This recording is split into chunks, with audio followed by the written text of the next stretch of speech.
ஹல்லேலூயா. இந்த விசேஷமான நாளிலும் விடுதலை நற்செய்தி கூட்டத்துக்காக கர்த்தரை துதிக்கிறேன். நான் எதிர்பார்க்கல இப்படி ஒரு கிராமத்துக்கு வருவேன். ஆனாலும் கர்த்தருடைய சித்தம் இந்த இடத்துல வந்து தேவனை துதிக்க வேண்டும் என்பது தேவனுடைய அநாதி நோக்கமாக இருக்கிறதுனாலே கர்த்தரை ஸ்தோத்திரிக்கிறேன். ஹல்லேலூயா.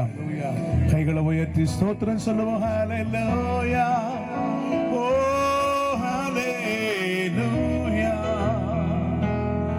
ஹல்லேலூயா. ரெண்டு கரங்களை உயர்த்தி ஹல்லேலூயா.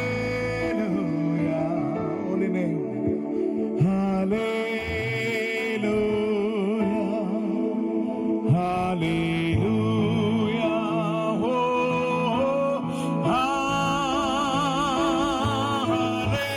hallelujah, hallelujah, yes Lord,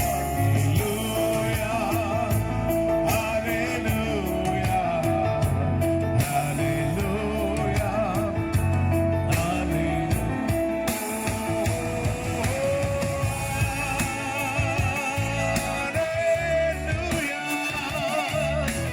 வானத்தையும் பூமியும் சமுத்திரத்தை உண்டாக்கின தேவனே, நீர் பரிசுத்தே.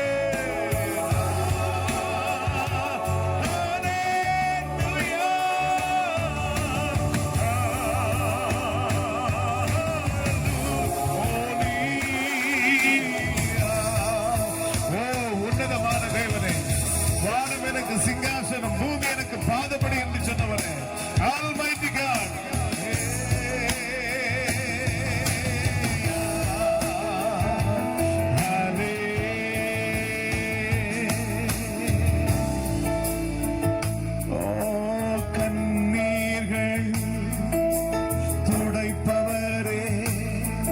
என் கஷ்டங்கள் மாற்றிடுவீரே, உம்மை ஆராதிப்பேன், உம்மை ஆராதிப்பேன், உம்மை ஆராதிப்பேன்.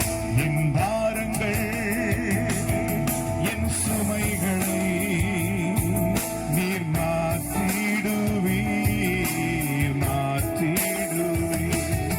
என் நிந்தைகள்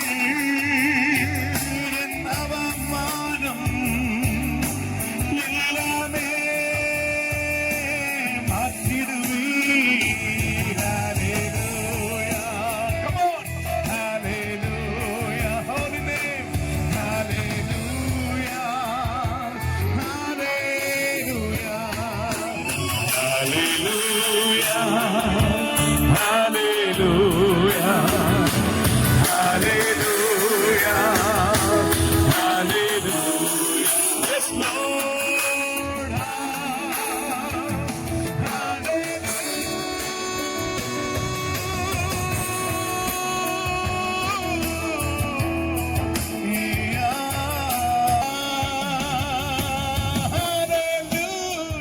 அவரை துதிப்போம். Hallelujah. Oh. Hallelujah. Hallelujah. இந்த விசேஷமான நாளிலும் அருமையான சகோதர சகோதரிகளே, இயேசு இந்த பூமிக்கு வந்த நோக்கம், மனிதனாக அவதரித்து வந்த நோக்கம் என்ன தெரியுமா? உன்னை அவர் சொல்றார், வாழ்வே நீர்தானையா வாழ்வே நீதானையா, என் வாழ்வே நீதானையா, வாழ்வே நீதானையா. பாடுங்க பாடுங்க. வாழ்வே நீதானையா, வாழ்வே நீதானையா, வாழ்வே நீதானையா. கைய கால கட்டி எரிகிற சூளையில போட்டு 5 நிமிஷத்துல எரிஞ்சு சாம்பல் ஆயிடும்ல. ஆனா நரகத்துல அப்படி எரிஞ்சுக்கிட்டே இருக்கணும். எத்தனை நாள் இல்ல, எத்தனை வருஷம் இல்ல, முடிவே கிடையாது. செத்து போறது நினைக்கிறீங்க. இந்த உலகத்துல நம்ம சரீர மரணம் தான் இருக்குது. ஆனா 2 மரணம் மனுஷனுக்கு. ஒன்று சரீர மரணம், இன்னொன்று ஆத்ம மரணம். அந்த 2ஆம் மரணத்தை நம்ம அடையவே கூடாது. அந்த 2ஆம் மரணத்துக்குரிய தண்டனை தான் இயேசு சிலுவையில் ஏற்றுக்கொண்டார். அவர் ஆத்மாவை மரணத்தில் ஊற்றினார் என்று வாசிக்கிறோம். அந்த மரணத்தை ஜெயமாக விழுங்கினார். இயேசுவை ஏற்றுக்கொண்ட அத்தனை பேர்களுக்கும் நித்திய ஜீவன் உண்டு. மரணம் அவர்களை ஆண்டு கொள்வது இல்லை. ஆமை சொல்லுங்களேன். உலகமா மரணம் அவர்களை ஆண்டு கொள்வது இல்லை. ஆமை சொல்லுங்களேன். சத்தமா சொல்லுங்க. ஆமே. நீர் மாத்திரம் இல்லை என்றார் மனிதர்கள் உயிரோடு விழுங்கிருப்பார்கள். நீர் மாத்திரம் இல்லை என்றார் மனிதர்கள் உயிரோடு விழுங்கிருப்பார்கள். நிற்பதுமே நிலைப்பதுமே, நிற்பதுமே நிலைப்பதுமே கிருபையினாலா வாழ்கின்றேனே, கிருபையினாலா வாழ்கின்றேனே. வாழ்வே நீதானையா. கூப்பிடுங்க தங்கச்சி, தங்கச்சி மாதிரி கூப்பிடுங்க. அப்பா பார்த்து சொல்லுங்க. You are my life, life, life, life. வாழ்வே நீதானையா, வாழ்வே நீதானையா, வாழ்வே நீதானையா, என் வாழ்வே நீதானையா. ஆமென். இயேசு எப்படிப்பட்ட வாழ்க்கை கொடுத்த தெரியுமா? தேவன் தம்முடைய ஒரே பேரான குமாரனை விசுவாசிக்கிறவன் எவனோ அவன் கெட்டு போகாமல், சொல்லுங்க, கெட்டு போகாமல் என்ன கொடுக்கிறாரா? நித்திய ஜீவன். ஆமை சொல்லுங்க. நித்திய ஜீவன் சொன்னா சாவே கிடையாது. அல்லையே சொல்லுங்களேன். அவன் நித்தியமா வாழும். ஆமை சொல்லுங்களேன். எங்க வாழ? பரலோகத்துல வாழ போறோம். ஆமை சொல்லுங்களேன். நித்திய ஜீவனை அடையும்படிக்கு அவரை தந்தருளி இவ்வளவாய் உலகத்தில் அன்பு கூர்ந்தாராம். அந்த நித்திய ஜீவனுக்கு யார் பலி செலுத்தப்பட்டு தெரியுமா? இயேசு கிறிஸ்து நித்திய கிருபாதர பலியாக உனக்காக வந்தார். பாவம் அறியாதவர் பாவமானார். ஆமென். ஹல்லேலூயா. பாடுமா. நீர் மாத்திரம் இல்லை என்றார் மனிதர்கள் உயிரோடு விழுங்கிருப்பார்கள். நீர் மாத்திரம் இல்லை என்றார் மனிதர்கள் உயிரோடு விழுங்கிருப்பார்கள். நிற்பதுமே நிலைப்பதுமே, பாடுக, நிற்பதுமே நிலைப்பதுமே கிருபையினால் தான் வாழ்கின்றேனே, கிருபையினால் தான் வாழ்கின்றேன். வாழ்வே நீதானையா. பாடுங்க பாடுங்க. வாழ்வே நீதானையா, வாழ்வே நீதானையா. இயேசு பிரபு. வாழ்வே நீதானையா, வாழ்வே நீதானையா, வாழ்வே நீதானையா, வாழ்வே நீதானையா, என் வாழ்வே நீதானையா. ஹல்லேலூயா. பேதுரு என்ற ஒரு பக்தர் சொல்லுகிறார். என்ன சொல்றது தெரியுமா? ஆண்டவரே, உம்மை விட்டு நாங்கள் எங்க போக முடியும்? நித்திய ஜீவனுள்ள வார்த்தைகள் உம்மிடத்தில் தலையாக இருக்கிறது. வாழ்வு கொடுக்கிற வார்த்தை உம்மிடத்தில் தான் இருக்கிறது. என் வாழ்க்கை சூழ்நிலை மாற்றுகிற வார்த்தை உம்மிடத்தில் தான் இருக்கிறது. ஆமென் சொல்லுங்களேன். சொல்லுங்க. நான்கு திசையில் அலைந்தேன் தீரிந்தேன், ஆறுதல் சொல்ல யாரும் இல்லை. பாடுவோம். நான்கு திசையில் அலைந்தேன் தீரிந்தேன், ஆறுதல் சொல்ல யாரும் இல்லை. உன்னதமானவர் மறைவில் வந்தேன், உன்னதமானவர் மறைவில் வந்தேன். நிம்மதி நிம்மதி அடைகின்றேன், நிம்மதி நிம்மதி அடைகின்றேன்.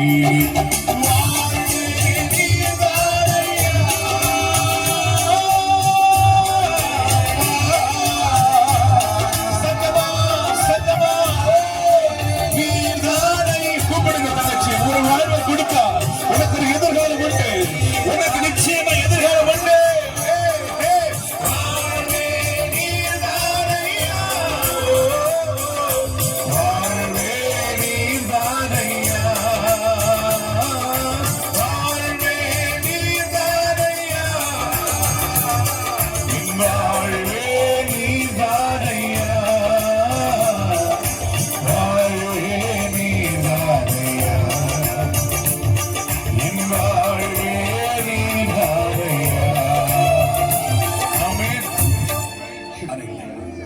சூழ்நிலை மாறும் பொழுது மனிதர்கள் நம்மை விட்டு போய் விடுவார்கள். தாவீது என்ற பக்தன் சொல்லும்போது 31ஆம் சங்கீதத்தில் சொல்றார், செத்தவனை போல எல்லாராலும் முழுமையாய் மறக்கப்பட்டேன், உடைந்து போன பாத்திரம் போல ஆனேன், என்னுடைய காலங்கள் அவருடைய கையில் இருக்கிறது. நான் ஒண்ணு சொல்றேன், உங்க காலங்கள் உங்க கையில் இல்ல, உங்க காலங்களை ஆண்டோட கையில கொடுங்க. ஒளிமயமான எதிர்காலத்தை உனக்கு வைப்பார். ஆமை சொல்லுங்களேன். பலத்தினாலும் அல்ல, பராக்கிரமத்தினால் அல்ல, திறமையினால் அல்ல, இயேசுவினால் எல்லாம் கூடும். ஆமை சொல்லுங்களேன். அல்லேலூயா. உன் சூழ்நிலையை மாற்ற முடியும், உன் பாலைவனத்தை சோலைவனமாய் மாற்ற முடியும், உன் சாபத்தை ஆசீர்வாதமாய் மாற்ற முடியும். ஆமை உன் கண்ணீரை களிப்பாய் மாற்ற முடியும். சகலத்தையும் புதிதாய் மாற்றுகிறவர் அவரே. அல்லேலூயா. அப்படி சொன்னா எங்கே நிம்மதி, எங்கே நிம்மதி, அங்கே எனக்கு ஒரு இடம் வேண்டும். அதற்கு பதில் இயேசு சொல்லுகிறார், வருத்தப்பட்டு பாரம் சுமக்கிறவர்களே நீங்கள் எல்லாரும் இடத்தில் வாருங்கள், நான் உங்களுக்கு இளைப்பாறுதலை தருவேன். இளைப்பாறுதலை தருகிற ஒரே தெய்வம் இயேசு, சமாதானத்தை தருகிற ஒரே தெய்வம் இயேசு, ஆமென். நித்திய ஜீவனை கொடுக்கிற ஒரே தெய்வம் இயேசு, இம்மையிலும் மறுமையிலும் வாழ்வை கொடுக்க வந்த ஒரே தெய்வம் இயேசு. கரங்களை தட்டி ஆமென், ஹல்லேலூயா, ஆமென் சொல்லுவோமா? ஹல்லேலூயா.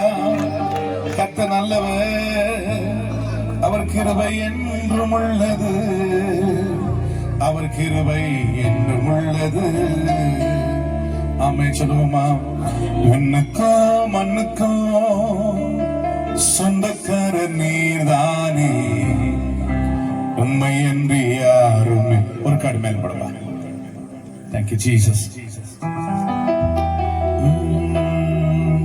விண்ணுக்கோ மண்ணுக்கோ சொந்தக்கார நீர்தானே. யார் அவரு? விண்ணுக்கு மண்ணுக்கு சொந்தம் அவர் தான்.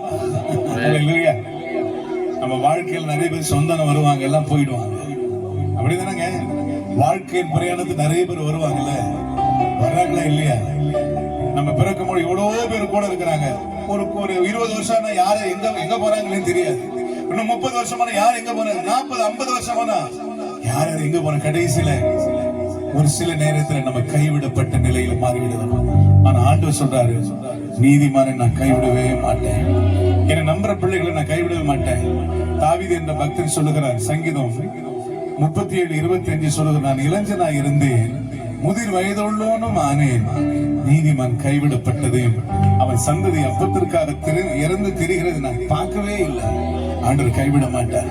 இல்ல சொல்லுவோமா?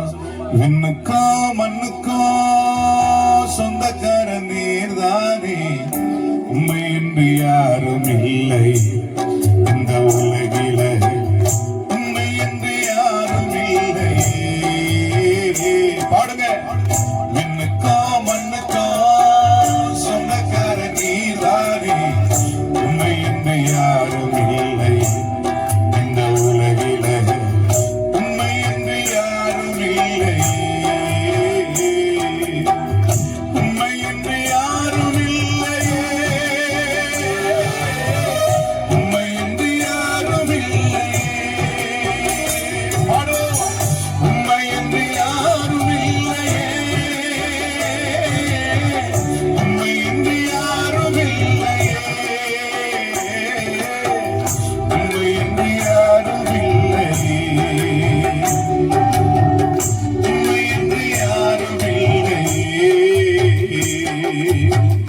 இன்னுக்கா மண்ணுக்கா சொந்தக்கார நீர்தான்.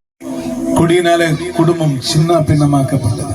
கிராமப்புறத்துல சின்ன ஒரு குடிசையில இருந்து கிடந்தோம். அந்த குடிசையில 3 பேருக்கு மேல படுக்க முடியாது. தெருக்களிலும் திண்ணையிலும் படுத்து அழுது கொண்டிருப்போம். வாரத்தில் ஒரு முறைதான் வருவார் 5 கிலோ அரிசி வாங்கிட்டு. அதுவும் குடித்து விட்டு வயல்வெளியில போட்டு சேரும் சகதியுமாய் வரும். அதுவும் புரோஜனம் இல்லாமல் போயிடும்.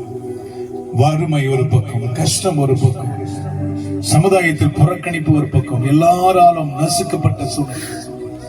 தெருக்களிலும் திண்ணையிலும் வயிற்றை பிடித்துக் கொண்டு அழுவோம். ஐயோ பசி பசி பசி பசி. ஒரு கண்ணம் எங்கள் மேல் இரக்கமாக இருந்ததில்லை. எல்லாரும் அவமானப்படுத்தினார். எங்கேயோ சாக வேண்டியதான ஏன் சேர்க்கிறீங்க பூமியில? எங்களை அவமானப்படுத்தினார்கள். இதுதான் சமுதாயம், இதுதான் உலகம். இந்த உலகத்தின் வாழ்க்கையில் தான் என் அன்பு சகோதர சகோதரிகளே, மரணத்தின் உச்சக்கட்டத்தில் போகும் பொழுதுதான் இயேசு என்னை சந்தித்தார். நான் பிறகு கத்தருக்கு சித்தமான இந்த சாட்சியை உங்களுக்கு சொல்லுகிறேன். இயேசு ஒருவரையும் கைவிடுகிறவர் அல்ல. எந்த மனுஷனையும் பிரகாசிக்கிற மெய்யான ஒளி அவர்தான். அவர் யாரையும் கைவிட மாட்டார், எவரையும் மறக்கவே மாட்டார்.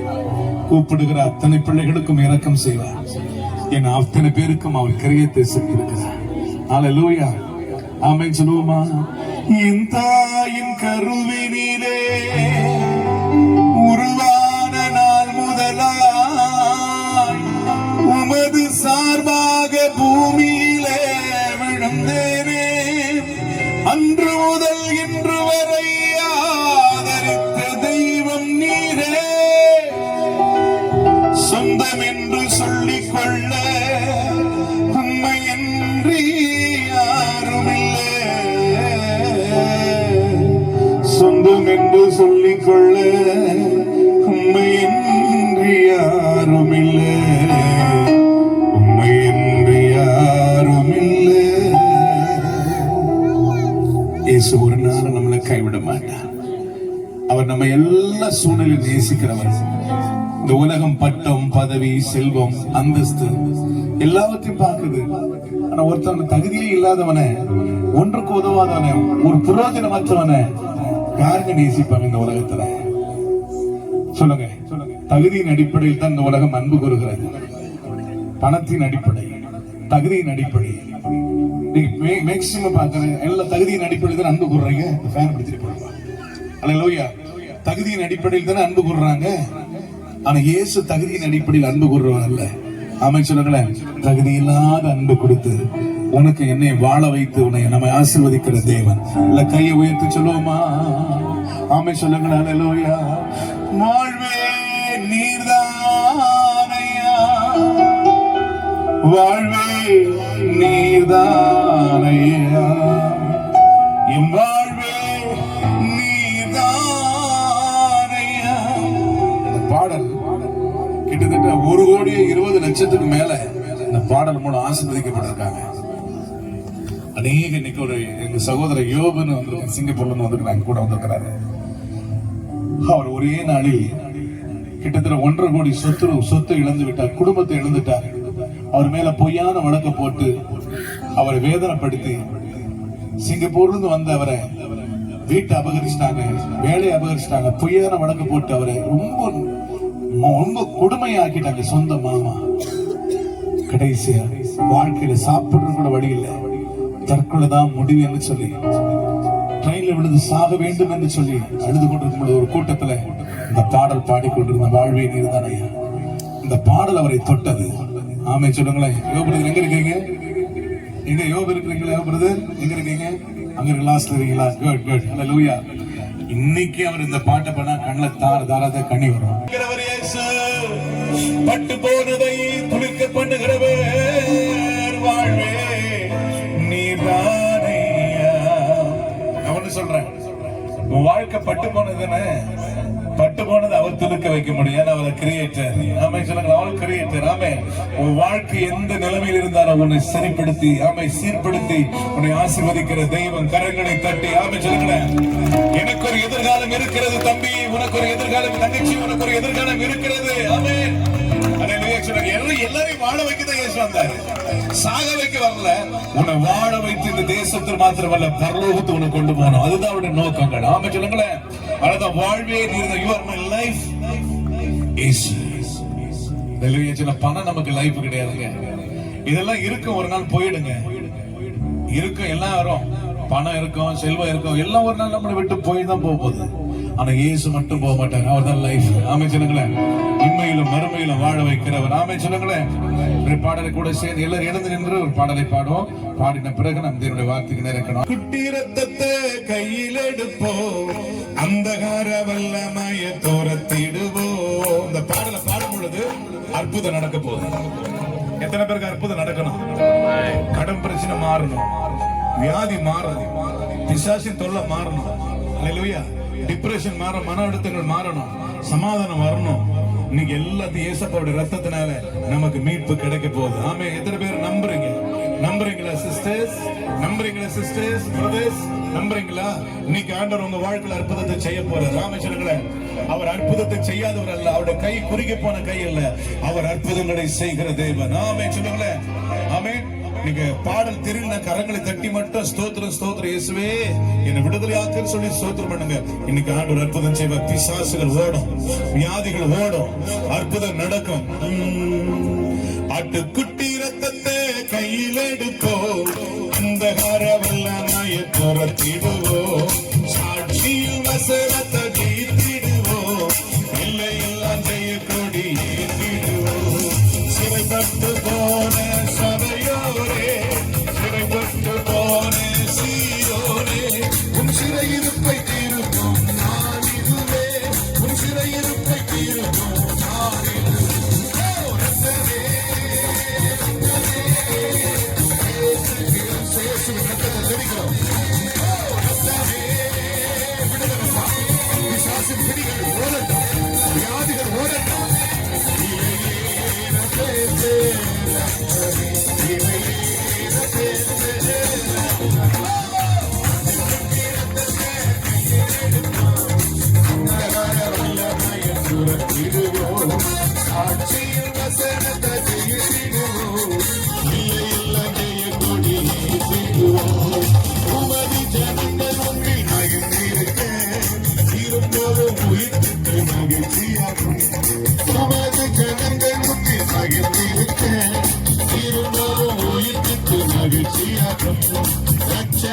சந்தோஷ காலிரப்பி ஆவிய நிறைவை திரும்ப தரும்.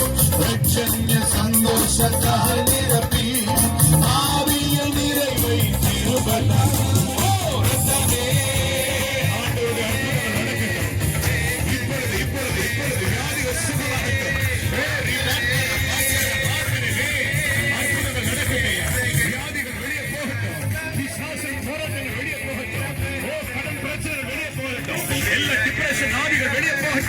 இப்பொழுது இயேசுவின் நாமத்தினாலே ரத்தத்தை கையில் எடுப்போம், அந்தகார வல்லமை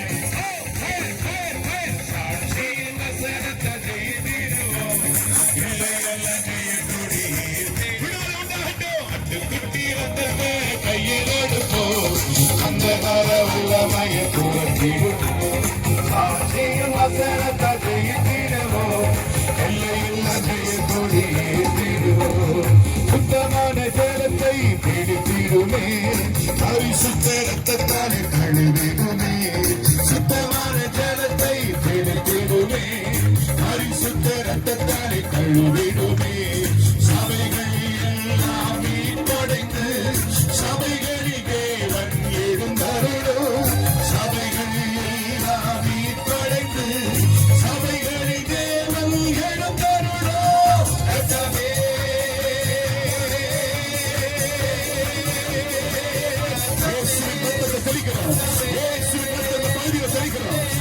போராட்டங்கள் ஒளிந்து போகட்டும். எல்லா பிசாசு வல்லமைகள் அழிக்கப்பட்டு போகட்டும். வலுசற்பத்தின் ஆவிகள், எல்லா சூரிய கட்டுகள், மந்திர கட்டுகள், எல்லா டிப்ரெஷன், மன அழுத்தங்கள், சுவிசேஷத்தின் வல்லமை இறங்கட்டும். சுவிசேஷத்தின் வல்லமை இறங்கட்டும். சுவிசேஷம் இறங்கட்டும். இயேசுவின் சுவிசேஷம் வல்லமை வல்லமை வல்லமை ரட்சிப்பு உண்டாகட்டும். ரட்சிப்பு ரட்சிப்பு ரட்சிப்பு ரட்சிப்பு. ஓ விடுதலை உண்டாகட்டும். சாட்சியின் வசனத்தை ஜெயித்திடுவோம், போன சபையோரே, சிறைப்பட்டு போன சீயோரே, சிறையிருப்பை தீர்ப்போ நாடிடுவே, சிறையிருப்பை தீர்ப்போ நாடிடுவே. ரத்தமே ரத்தமே சிறையிருப்பை ரத்தமே, ரத்தமே ரத்தமே இயேசு கிறிஸ்துவே ரத்தமே. இளையேற பெற்று ரத்தமே, இளையேற பெற்று ரத்தமே.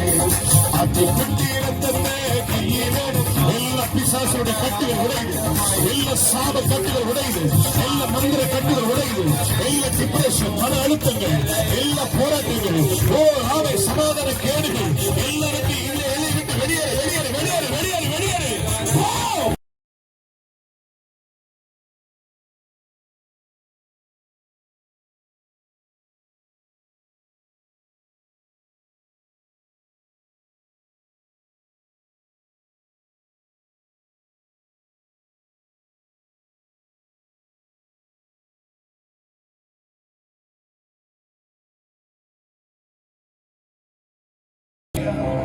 கவலைகள் மாறட்டும், கண்ணீர் மாறட்டும், என் மீட்பர் உயிரோடு இருக்கிறார்.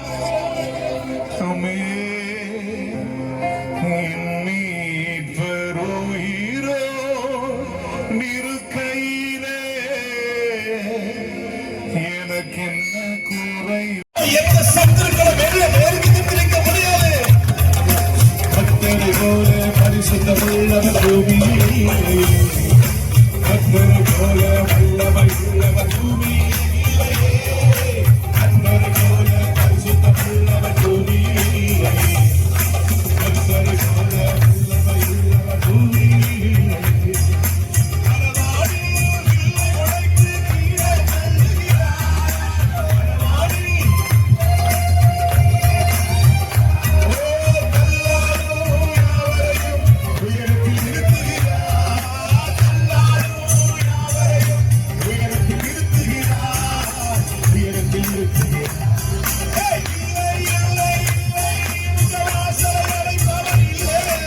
விசுவாசத்தோடு பாருங்க.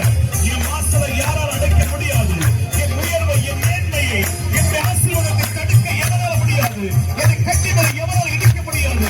அவன் சொல்லுங்க வாய்களை திறந்து அவர் கட்டினதை யாரால் இடிக்க முடியாது. இந்த கலிப்பேர் சபையை கட்டுமே பாதாளத்தின் வாசலை மேற்கொள்வது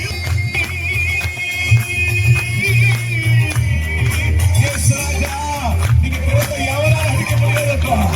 நீங்க கட்டினதை யாரால் இடிக்க முடியாது. கரைகளை உடைக்கிறவரே, அடிப்பவர் இல்லை. நீங்க கட்டினா அதை இடிப்பவர் இல்லை. அடிப்பவர் இல்லை. நீங்க கட்டினா அதை இடிப்பவர் இல்லை. இல்லை இல்லை இல்லை.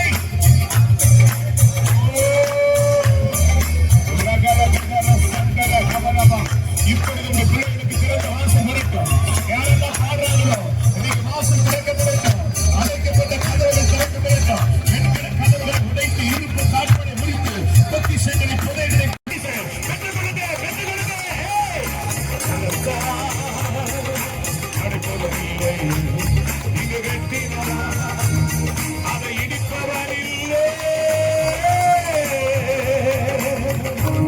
ஹல்லேலூயா. இருக்கிறோம். காணப்படாத பரலோகத்தை நாம் நோக்கி இருக்கிறோம். அதி சீக்கிரத்தில் நீங்கும், அது சீக்கிரத்தில் நீங்கும். லேசான நம்முடைய உபத்திரவம், லேசான நம்முடைய உபத்திரவம் மிகவும் அதிகமான நித்திய கனமகிமையை உண்டாக்குகிறது. ஏனெனில் காணப்படுகிறவைகள் அனித்தியமானவைகள். லிசன், காணப்படுகிறவைகள் அனித்தியமானவைகள், காணப்படாதவைகளோ நித்தியமானவைகள். ரெண்டு காரியங்களை குறித்து பவுல் சொல்லுகிறார். ஒன்று காண்கிறது, இன்னொன்று காணாதவைகள். இந்த காண்கிறது இந்த உலகத்தை மிக மக்கள் பார்த்து கொண்டிருக்கிறோம். இன்னைக்கு எங்கு பார்த்தாலும் இந்த உலகத்தினுடைய கவர்ச்சியை தான் உலகம் பார்த்து கொண்டிருக்கிறது. இந்த காண்கிற உலகம் தான் ஒரு சொர்க்கமாக மக்கள் பார்த்து கொண்டிருக்கிறார்கள்.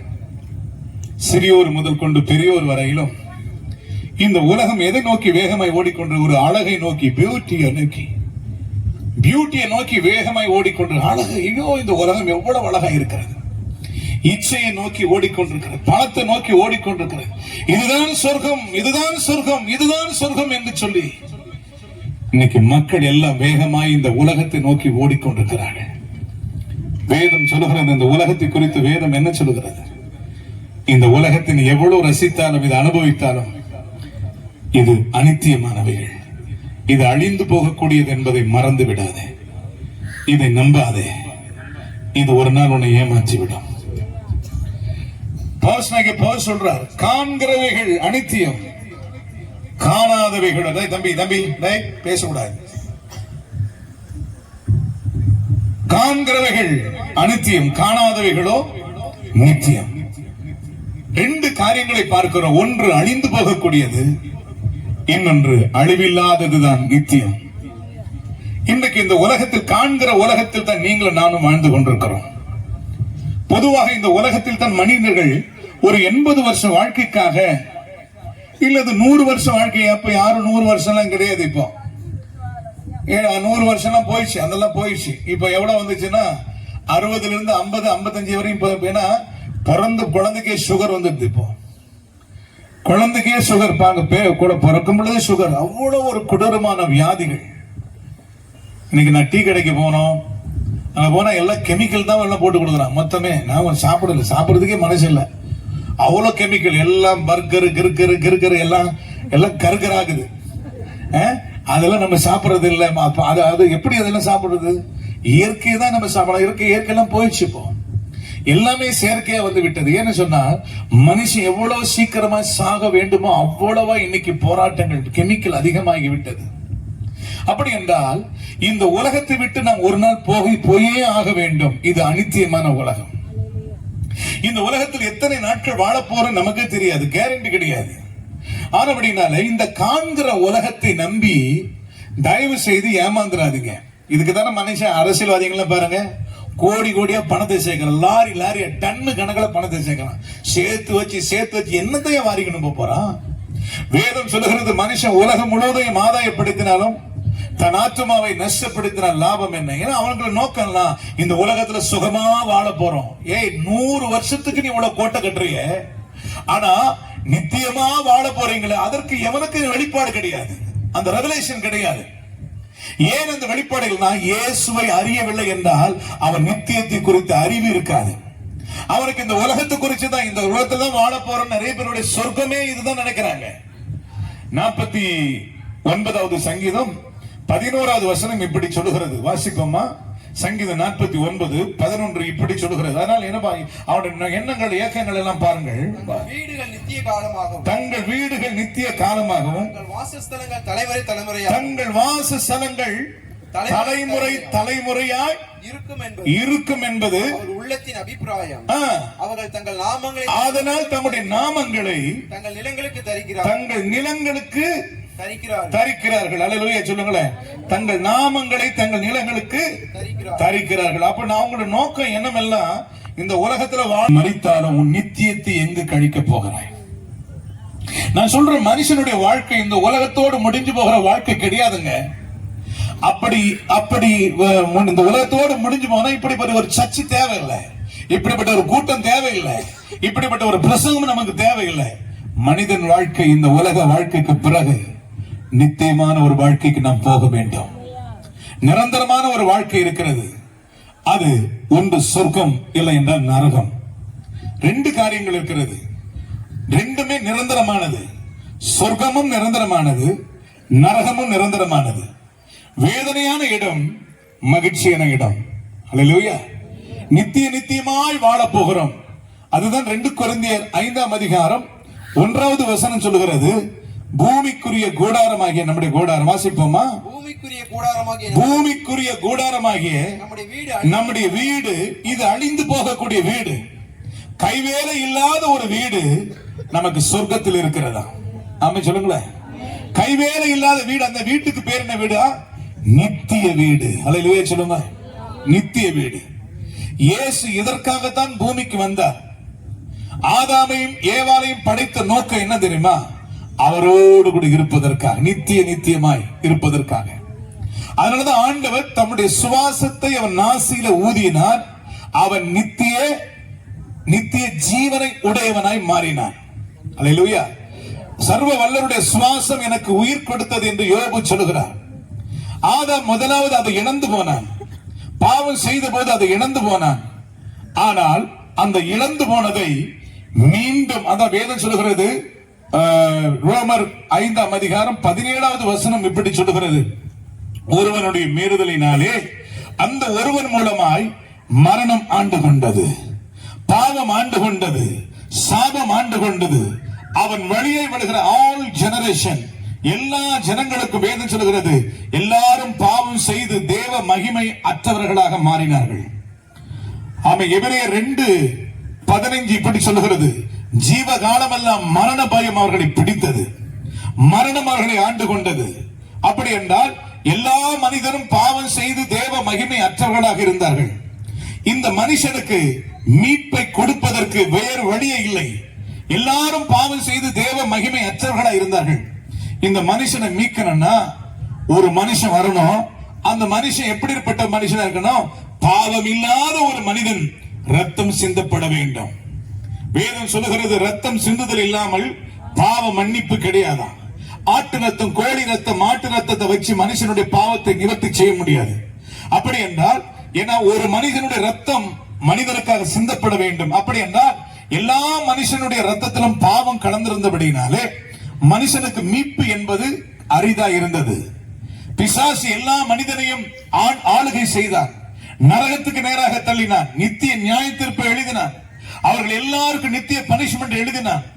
அப்படி என்றால் இந்த முழு மனுகுலமும் பிசாசுக்கு அடிமையாக மாறினது. எல்லாரும் பாவம் செய்து அடிமைகளாய் இருளில் ஜனங்களாக மாறினார்கள், அந்தகாரத்திலே மாறினார்கள். நீங்கள் 9ஆம் அதிகாரத்தில் வாசிக்கும் பொழுது, மரண இருளின் தேசத்திலே ஜனங்கள் குடியிருந்தார்கள். மரணம் அவர்களை ஆண்டு கொண்டது, பாவம் அவர்களை ஆண்டு கொண்டது. அப்படி முழு உலகத்தில் இருக்கிற எல்லா மனிதர்களும் விக்கிரக ஆராதனை செய்தார்கள், பேய்களை வழிபட்டார்கள், பிள்ளைகளை நரபலி கொடுத்தார்கள். இப்படி தேவனுக்கு விரோதமான காரியங்களை பிசாசு செய்ய வைத்தான், தேவனை வேதனைப்படுத்தினான். அப்படி என்றால் இந்த மனுகுலத்தை தேவன் அனாதியாக விட்டு விடவில்லை. இந்த மனுகுலத்தின் மேலே தேவன் அன்பு வைத்ததினாலே அவர் மனிதனாக இறங்கி வந்தார், இரண்டாவது ஆதாமாக. அல்லேலூயா சொல்லுவோமா? இரண்டாவது ஆதாமாக அவருக்கு ஒரு சரீரம் தேவைப்பட்டது. அல்லேலூயா சொல்லுவோமா? ஆமென் சொல்லுவோமா? மனுஷனை மீட்பதற்காக கடவுள் மனித மேல வச்ச அன்பு நிமித்தமாக, அல்லேலூயா சொல்லுவோமா, அவர் நினைச்சிருந்தா இன்னொரு மனுஷனை உருவாக்கி, இன்னொரு ஆதாம உருவாக்கி அவரை துதிப்பதற்கு இன்னொரு ஜெனரேஷன் உருவாக்கி இருக்கலாம். ஆண்டவர் எரையும் அப்படி, அதாவது ஒரு விசை எழுதி மறுவிசை திருத்துகிறவர் அல்ல.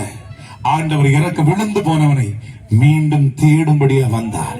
இழந்து போனதை தேடவும் ரட்சிக்கவுமே மனுஷகுமாரன் வந்தார் என்று காணாமல் போன ஆட்டை தேடி வந்தார். ஆமே, காணாமல் போல வெள்ளி காசை தேடி வந்தார். ஹல்லேலூயா சொல்லுவோமா? காணாமல் போன இளையகுமார் மீண்டும் திரும்பி வந்தார். ஆமே சொல்லுவோமா? அப்படி என்ற தேவன் எல்லாவற்றையும் இழந்ததை மீண்டும் திருப்பி அவனை ரட்சிப்பதற்காக இயேசு கிறிஸ்து 2000 ஆண்டுகளுக்கு முன்பதாக வானத்தையும் பூமியும் சமுத்திரம் எப்படிப்பட்ட ஒரு இயேசு என்று வேதம் சொல்லுகிறது. ஆதியிலே வார்த்தையாய் இருந்தவர். ஆமென். தேவனிடத்தில் இருந்தது, வார்த்தை தேவனாய் இருந்தவர். ஹல்லேலூயா சொல்லுங்க. நீங்க கொலோசியர்ல வாசிக்கும் பொழுது, இயேசு கிறிஸ்துவை கொண்டுதான் சகலமும் படைக்கப்பட்டது.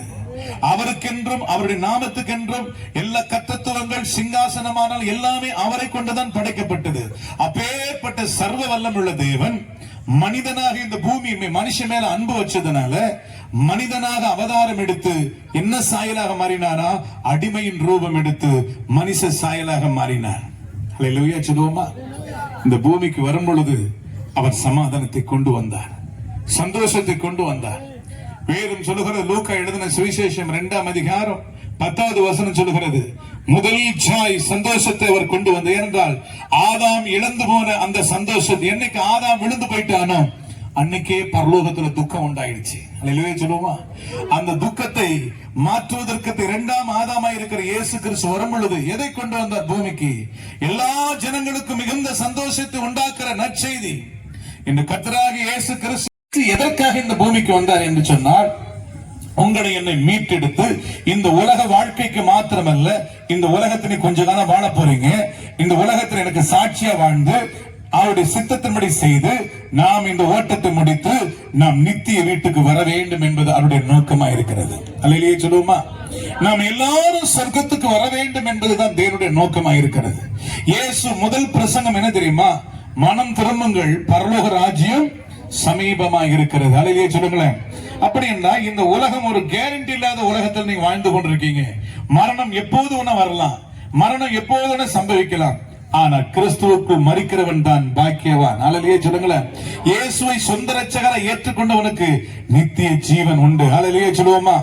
அதுதான் அப்போஸ்தலனாகிய பவுல் சொல்றாரு, காண்கிற உலகம் காண்கிறவைகள் அனித்தியம், காணாதவைகளோ நித்தியம். நித்தியமா இருக்கிற அந்த சொர்க்கத்தை நோக்கித்தான் இன்னைக்கு நாம் பிரயாணம் பண்ணி கொண்டிருக்கிறோம். இன்னைக்கு பிறக்கிற எல்லா குழந்தைகளும், இன்னைக்கு இருக்கிற நீங்கள் எல்லாரும் ஒரு நாள் நம்ம பிரயாணம் பண்ணி கொண்டு, உங்களுக்கு தெரியாது நம்ம பிரயாணம் பண்ணி கொண்டு தெரியுமா? நித்தியத்தை நோக்கி பிரயாணம் பண்ணி கொண்டிருக்கிறோம். ஆமே சொன்னங்களேன். இப்போ 60 வயசாச்சுன்னா இப்போ நாங்க எங்க நெருங்குறேன்? எதை நோக்கி நெருங்குறேன்? 75 வயசாச்சுன்னா சொல்லுவாங்க, நம்ம உலகத்தை சொல்லுவாங்க, வீடு வீடு போன காடு காடு வாவான, காட்டுக்கு போறாள் பரலோகத்துக்கு போறாள். உலகத்தை அப்படி சொல்றாங்க, வீடு போனது பரலோகம் வாவான்னு சொல்லுது. அல்லேலூயா சொல்லுவோமா? நாம் இந்த உலகத்துக்குரியவர்கள் அல்ல. இந்த உலகத்தில் வாழ்வதற்காக தேவன் தெரிந்து கொள்ளவில்லை, பரலோகத்தில் வாழணும். ஆமா சொல்லுங்களேன். அல்லேலூயா சொல்லுவோமா? பல பக்தன் பழைய பாடலை பாடினான். எப்படி தெரியுமா? அங்கதான் உண்மையான ஒரு சந்தோஷம் இருக்கிறது. சோகம் என்ன சோகம், என் ரட்சகரின் சமூகம், பேரானந்தம், பரமானந்த மோட்ச சுகானந்தம், அதை பெற்று அனுபவித்தால் என்ன சுகம், என்ன சுகம், என்ன சுகம், என் ரட்சகரின் சமூகம், பேரானந்தம், பரமானந்த மோட்ச சுகானந்தம், அதை பெற்று அனுபவித்தால் என்ன சுகம். பொன்னகர் மேடையில் எந்நேரம் பாடலாம், பொன்னகர் மேடையில் எந்நேரம் பாடலாம், இந்நேரம் தம்புவினை இன்னிசை கேட்கலாம். என்ன சுகம், ஆஹா என்ன சுகம், என் ரட்சகரின் சமூகம், பேரானந்தம், பரமானந்த மோட்ச சுகானந்தம், அதை பெற்று அனுபவித்தால் என்ன சுகம். இதுதான் தாவீது 16வது சங்கீதத்தில் இப்படி சொல்லுகிறார், அவருடைய சமூகத்தில் நித்திய பேரானந்தம் இருக்கிறதா. உலகம் கொடுப்பது சிற்றின்பங்க, உலகம் கொடுப்பது சிற்றின்பம். அந்த சிற்றின்பத்துக்கு சிக்கிக் கொள்வார்கள். ஆனா பாவத்தை காட்டி, கொஞ்சம் இன்பத்தை காட்டி வாழ்நாள் முழுவதும் அவனை அள வைத்து விடும். பாவம் ஒரு மனிதனை வாழ வைக்காது, பாவம் அவனை சாக வைத்து விடும். என் அன்பு சகோதர சகோதரிகளே, தேவன் கொடுக்கிறது பேரின்பத்தை கொடுக்கிறவர். அல்லேலூயா. அவருடைய சமூகத்தில் நித்திய பேரானந்தம் இருக்கு. இந்த உலகம் உனக்கு சமாதானத்தை கொடுக்காது, சந்தோஷத்தை கொடுக்க. அப்படி என்றால் அப்போஸ்தலன் பவுல் சொல்லும்போது சொல்றார், காண்கிற உலகத்தை நோக்கி இன்னைக்கு வேகமாய் ஓடிக்கொண்டிருக்கிறோம். இந்த உலகம் எதை நோக்கி வேகமாய் ஓடிக்கொண்டிருக்கு? ஒரு பியூட்டி, அழகை நோக்கி தான் ஓடி. நீ பாருங்க, எதையும் பார்த்து எதை பார்த்து தான் மக்கள் வாங்குறாங்க? எந்த ஒரு பொருளை பார்த்தாலும் எதை பார்த்து வாங்குறாங்க? அழகு, பியூட்டி. என்ன, எனக்கு ஒரு திருமணம் செய்வதா ஒரு பையனை அழகான பையன் வேணும், அழகான பொண்ணு வேணும். இன்னைக்கு அழகை நோக்கித்தான் வேகமாய் ஓடுகிறார். இன்னைக்கு டூருக்கு போறாங்க, எதுக்கு போறாங்க? கொடைக்கானல் எதுக்கு போறாங்க? அழகை பார்ப்பதற்கு, ரசிப்பதற்காக. இதுதான் சொர்க்கம், இதுதான் சொர்க்கம். இன்னைக்கு வேகமாய் பணம், புகழ்ச்சி, பெருமை, அழகை நோக்கி தான் வேகமாய் ஓடிக்கொண்டிருக்கிறது. இந்த அழகெல்லாம் ஒரு நாள் அடிய போதுங்க. இது நீ சொர்க்கம் என்று நீ ஏமாந்திராதே. அதுதான் பக்தன் பாடுகிறார், அழகு மாயை நிலைத்திடாதே, அதை நம்பாதே மயக்கிடுமே, அழகு மாயை நிலைத்திடாதே, அதை நம்பாதே மயக்கிடுமே, மரணமோ நாள் நாள் சந்திக்குவே மறவாதே உன்னாண்டவரை வருவாய் தருணமிதுவே அழைக்கிறாரே நல்ல ஆண்டவரே இதை நம்பாதப்பா ஏமாத்துறேன் இது அழகு உலக பியூட்டியை காட்டுவா அதை பாரு இதை பாரு இதை பாரு உனக்கு நரகத்துல கைதுவா நம்பாதே காண்கிற உலகம் அழிந்து போகிற உலகம் காணாதவைகளும் பரலோகமே அழகு மாயை நிலைத்திடாதே அதை நம்பாதே மயக்கிடுமே மரணமோ நாள் சந்திக்குமே மறவாதே உன்னாண்டவரை வருவாய் தருணமிதுவே அழைக்கிறாரே ஆண்டவர் இயேசு வந்தே வருவாய் தருணமாக தேவன் சொல்லுகிறது அவரை அட்டிக் கொள்கிற மனுஷன் பாக்கியவான் இந்த உலகத்தை ஏமாத்துறாத உலகத்தை பார்த்து ஏமாத்துற பணத்தை பார்த்து ஏமாத்துறாத அழகை பார்த்து ஏமாத்து எல்லாம் அழித்து போயிடும் அனைத்தையானது சூரியனுக்கு கீழே நீ காண்கிறது எல்லாம் மாயை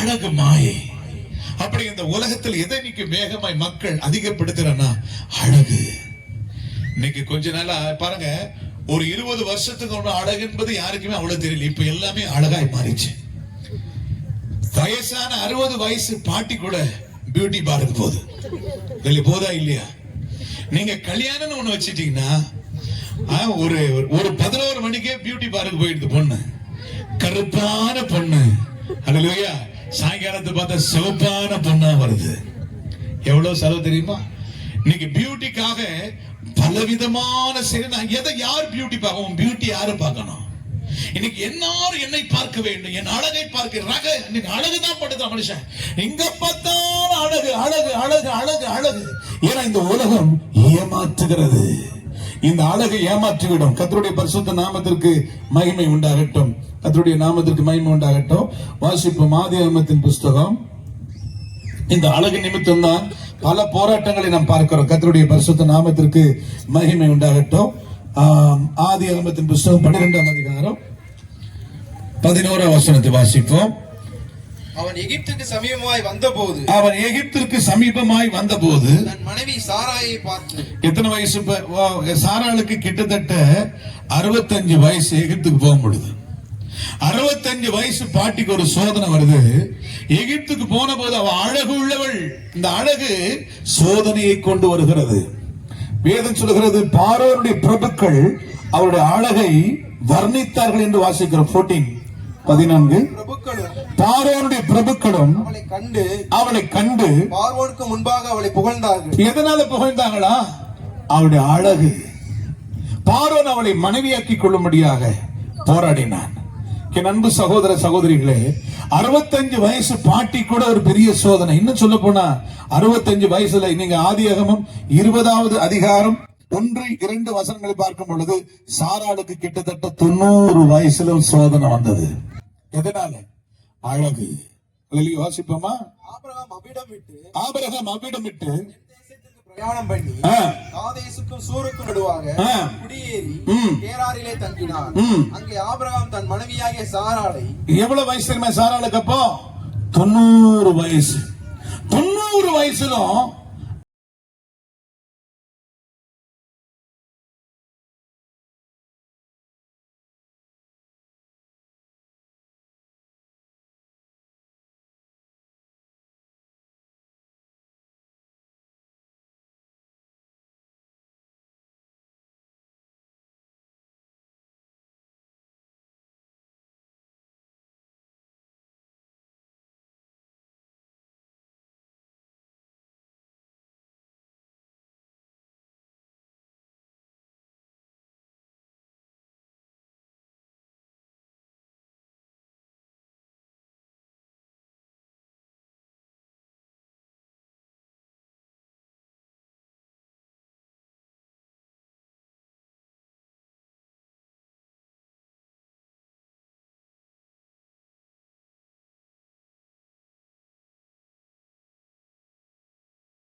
உலகம் அழிய போகுது, அதை நம்பி போகாதே, அதை நம்பாதே. அல்லேலூயா. இந்த உலகத்தை நீ பார்க்கிறது எல்லாமே அழிந்து போகக்கூடியது, அதை நம்பாதே. இதுதான் சாலமோன் என்ற ஞானி கிட்டத்தட்ட 1000 மனைவிகளை திருமணம் 1000 பெண்ணை திருமணம் செஞ்சான். எத்தனை பெண்ணை திருமணம் செஞ்சான்? 1000 பெண்களை திருமணம் செய்தான். அழகுள்ள பெண்களை திருமணம் செய்தான். வேதம் சொல்லுகிறது 1000 பெண்ணை திருமணம் செய்ய அவன் சொல்ற ஸ்டேட்மெண்ட்டை பாருங்க. பிரசங்கி 2ஆம் அதிகாரம் 4வது வசனத்திலிருந்து 11ஆம் வசனம் வரை வாசிப்போமா? நான் பெரிய வேலைகளை செய்தேன், நான் பெரிய வேலைகளை செய்தேன், எனக்காக வீடுகளை கட்டினேன், எனக்காக வீடுகளை கட்டினேன், திராட்சை தோட்டங்களை நாட்டினேன், திராட்சை தோட்டங்களை நாட்டினேன், எனக்காக தோட்டங்களையும் எனக்காக தோட்டங்களையும் சிங்கார வனங்களையும் உண்டாக்கி, சிங்கார வனங்களையும் உண்டாக்கி, அவைகளில் சகல வகை கனிவிருட்சங்களையும் நாட்டினேன், ஆ, மரங்கள் பயிராகும் தோப்புக்கு ஆ, நீர் பாய்ச்சுகிறதற்கு குளங்களை உண்டு பண்ணினேன், ஆ, வேலைக்காரரையும் வேலைக்காரரையும் வேலைக்காரிகளையும் சம்பாதித்தேன், ஆ, வீட்டிலும் வேலைக்காரர் பிறந்தார்கள். ஆ, எனக்கு முன் எருசலேமில் இருந்த எல்லாரை பார்க்கிலும் ம், ஆடு மாடு முதலான திரண்ட ஆஸ்திகள் எனக்கு இருந்தது. ஆ, வெள்ளியையும் பொன்னையும் வெள்ளியையும் பொன்னையும் ராஜ சம்பத்தையும் ராஜ சம்பத்தையும் வானங்களில் உள்ள பொருட்களையும் சேகரித்தேன். சேகரித்தேன். சங்கீதக்காரரையும் சங்கீதக்காரையும் சங்கீதக்காரிகளையும் அனுபவத்திற்கு இன்பமான பலவித வாத்தியங்களையும் சம்பாதித்தேன். சம்பாதித்தேன். எனக்கு முன் எருசலேமில் இருந்த எல்லாரை பார்க்கிலும் ம், நான் பெரியவனும் திரவிய சம்பனனும் ஆனேன். ம், என் ஞானமும் என்னோட கூட இருந்தது. ஆ, என் கண்கள் இச்சித்தவைகளில் என் கண்கள் இச்சித்தவைகளில் ஒன்றையும் நான் அவைகளுக்கு தடை பண்ணவில்லை. அவன் கண்ணுல எதெல்லாம் பார்த்தானோ அவன கோடீஸ்வரன், எதெல்லாம் பார்த்தானோ அது அனுபவிச்சான், ரசித்தான், ருசித்தான், அனுபவித்தான்.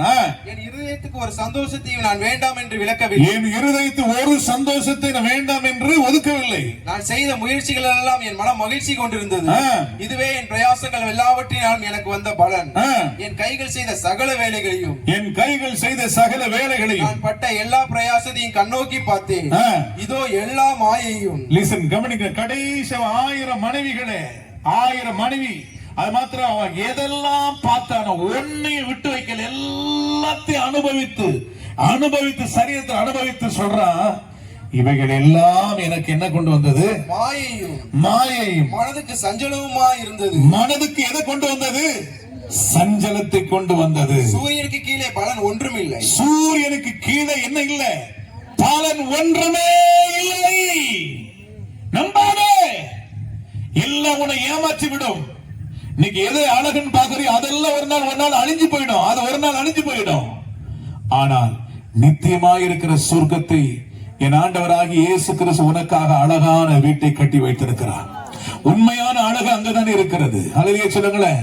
அதுதான் இந்த உலகத்துல பாரு, அழகு மாயை நிலைத்திடாதே, அதை நம்பாதே, ஒரு நாள் மரணத்துக்கு கொண்டு போயிடும். இந்த அழகெல்லாம் எங்க கொண்டு போக தெரியுமா? மரணத்துக்கு. கடைசியில் இந்த சாலமோன் என்ன தெரியுமா செஞ்சா? 1000 மனைவிகளை திருமணம் செய்து கடைசியில் ஒரு பின்மாற்றக்காரனாகவே போய்விட்டான். ஆண்டவர் அவனை எச்சரித்தோம். 1000 மனைவிகளுக்காக 1000 கோயில்களை கட்டினான். கடைசியில் ஒரு பின்மாற்றக்காரனாகவே பாதாளத்துக்கு போய்விட்டான். பின்மாற்றக்காரனாகவே மரித்து போனான். என் அன்பு சகோதர சகோதரிகளே, இந்த உலகத்தில் ஒரே ஒரு வாழ்க்கை தான் நீங்கள் வாழ்ந்து கொண்டிருக்கிறீர்கள். ஒரே ஒரு வாழ்க்கை தான், ஒரே தரம் தான் இந்த உலகத்தில் பிறந்திருக்கீங்க. ஆனா இந்த வாழ்க்கையில ஒரு நல்ல ஒரு முடிவை எடுக்க வேண்டியது உங்க கையில் தான் இருக்குது. ஆமென் சொல்லுங்க. மரணத்துக்கு, நீ நரகத்துக்கு போவதும் சொர்க்கத்துக்கு போவதும் உங்க கையில் தான் இருக்கிறது. இயேசு சொன்னார், வாசற்படி நின்று கதவை தட்டுகிறேன், ஒருவனின் சத்தத்தை கேட்டு கதவை திறந்தால் அவர் உள்ள வரலாம், உன் வீட்டுக்குள்ள வரலாம். அவர் சர்வ வல்லமையுள்ளது. ஆனா உன்னுடைய உத்தரவை ஆண்டவர் எதிர்பார்க்கிறார். யாரையும் கட்டாயப்படுத்தி என்னை ஏற்றுக்கொள்ளுன்னு சொல்லல. வாசற்படி கதவை தட்டுகிற ஒருவனின் சத்தத்தை கேட்டு கதவை திறந்தால் நான் அவனோடு கூட போஜனம் பண்ணுவேன். அல்லேலூயா சொல்லுவோமா? அல்லேலூயா. ஆமென். அவனுக்கு நித்திய வாழ்க்கை நான் கொடுக்க போறேன். நான் ஒண்ணு சொல்றேன், இந்த உலகத்துல நம்ம நீடித்து வாழ போறதில்ல. என்னைக்கு நம்ம இந்த உலகத்தை விட்டு நம்ம போகத்தான் போக போறோம். இந்த உலகத்தை விட்டு நான் கட்டாயம் போக போறோம். நான் இருப்பேன்னு சொன்னாலும் முடியாது. 100 வருஷம் 50 வருஷத்துல என்ன நாள்ல உனக்கு மரணம் வரும் தெரியாது. ஆனா நம்ம நிரந்தரமான ஒரு இடத்துல வாழ போறோம். நிரந்தரமான இடத்துல வாழ போறோம். ஏங்க 80 வருஷத்துக்காக என்னென்ன கோட்டை கட்டுறோம், வீடு கட்டுறோம், என் பிள்ளைகளுடைய எதிர்காலத்துக்காக நான் கண்ணீர் உடைக்கிறேன். நல்லது, இதெல்லாம் எதிர்காலம். இதுக்காக ஜெபிக்கணும். பரலோக ராஜ்யத்துக்கு என் பிள்ளைகள் பரலோகத்துக்கு வரணும்னு சொல்லி ஜெபம் பண்ணுங்க. அல்லேலூயா சொல்லுங்களேன். இதெல்லாம் வாழ்க்கை, இது அனித்தியமான வாழ்க்கை, நித்தியமான வாழ்க்கை. அதுதான் அப்போஸ்தலனாகிய பவுல் சொல்றார்.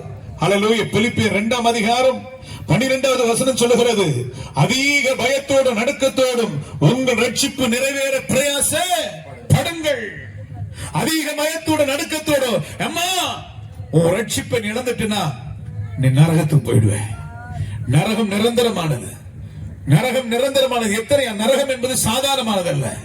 வேதம் சொல்லுகிறது, சங்கீதம் 9:17 சொல்லுகிறது, துன்மார்க்கனும் தேவனை மறக்கிற எல்லா ஜாதிகளும் நரகத்திலே தள்ளப்படுவார்கள். வேதத்தில் வாசிக்கிறோம், ஐஸ்வர்யவான் என்ற ஒரு மனிதனை குறித்து வாசிக்கிறோம்.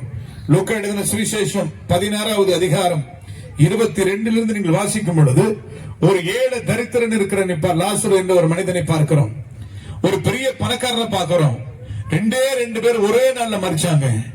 ஏழை அந்த தரித்திரனா இருந்தவன் இயேசு தேவனை ஏற்றுக்கொண்டவன். ஆனா அவன் மரித்தான். தேவதூதனாலே அவன் ஆபிரகாமின் மடியிலே பரதேசிலே கொண்டு போய் விடப்பட்டான். அவன் தேற்றுகிறதை பார்க்கிறோம். ஐஸ்வர்யவான் மரித்த போது அவன் எங்க போயிட்டான் தெரியுமா? பாதாளத்துக்கு போயிட்டான். இங்க போயிட்டான், பாதாளத்துக்கு போயிட்டான். இந்த பாதாளம் என்பது வேதனைக்குரிய இடம், சாத்தான் வாழ்கிற இடம், சாத்தானுடைய குடியிருப்பு, பாம்புகள் இருக்கிற இடம், கொடிய ஜந்துக்கள் இருக்கிற இடம், அசுத்தாவிகளுடைய கூடாரம். அந்த பாதாளத்தில் தான் இந்த ஐஸ்வர்யவான் இருக்கிறான். நல்லா கவனிச்சு பாருங்க.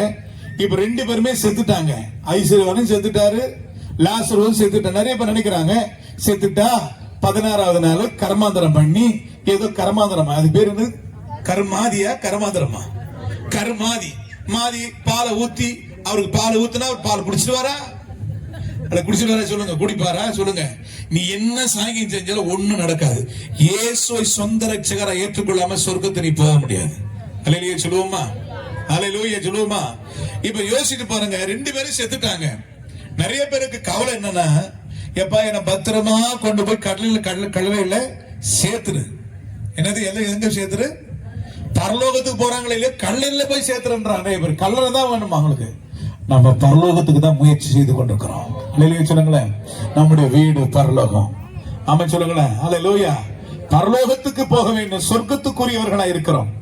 நல்ல கவனிச்சு பாருங்க. அந்த ஐஸ்வர்யவான் மரித்தான், அடக்கம் செய்யப்பட்டான். அடுத்த நிமிஷத்துல எங்க இருக்கான் தெரியுமா? பாதாளத்தில் இருக்கிறான். ஆவியா இல்லங்க, ஆவியா இல்ல.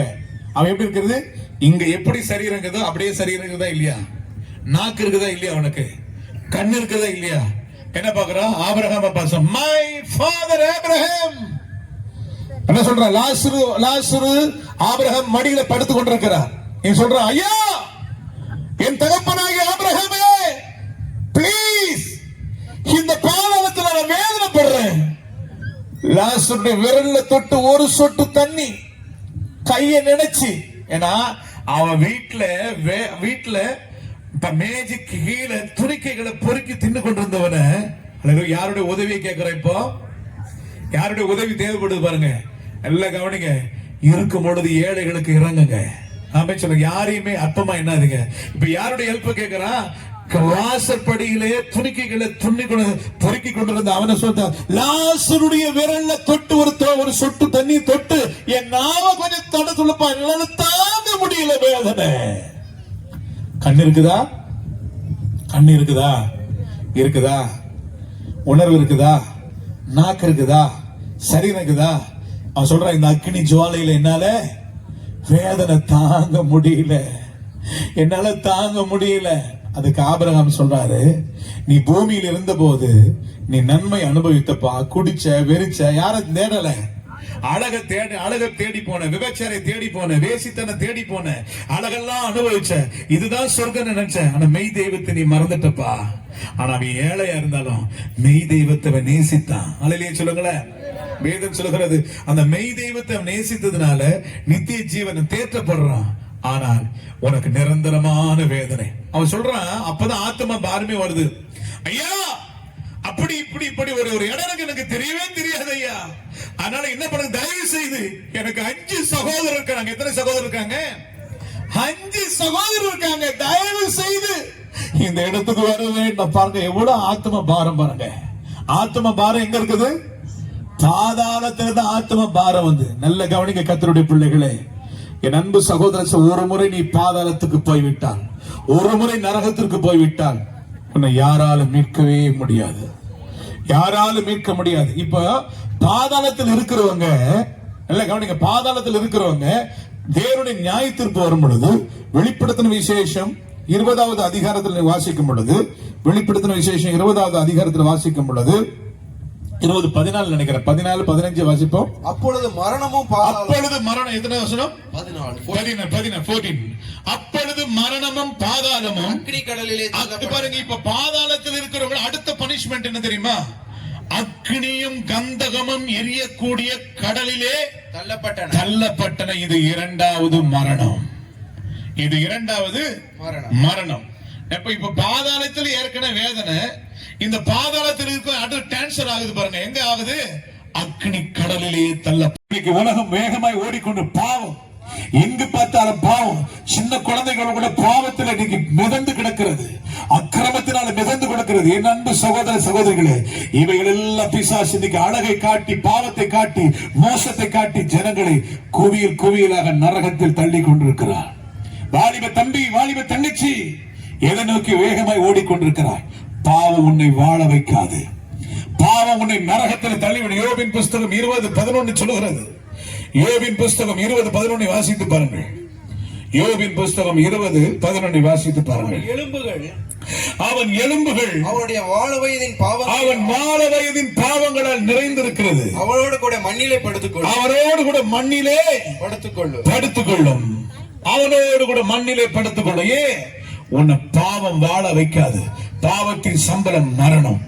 பாவம் ஒரு மனுஷனை பிடிச்சிச்சுன்னா அது என்ன செய்யும் தெரியுமா? உன்னை சாகர வரையில் விடாது. அப்ப இந்த பாவத்தை அழிக்கக்கூடிய ஒரே தன்மை இயேசு கிறிஸ்துவின் ரத்தம் மாத்திரமே. பாவத்தை அழிக்கக்கூடிய வல்லமை இயேசு கிறிஸ்துவின் ரத்தம். அவர் மாத்திரம்தான் உன்னை விடுதலை பண்ண முடியும்.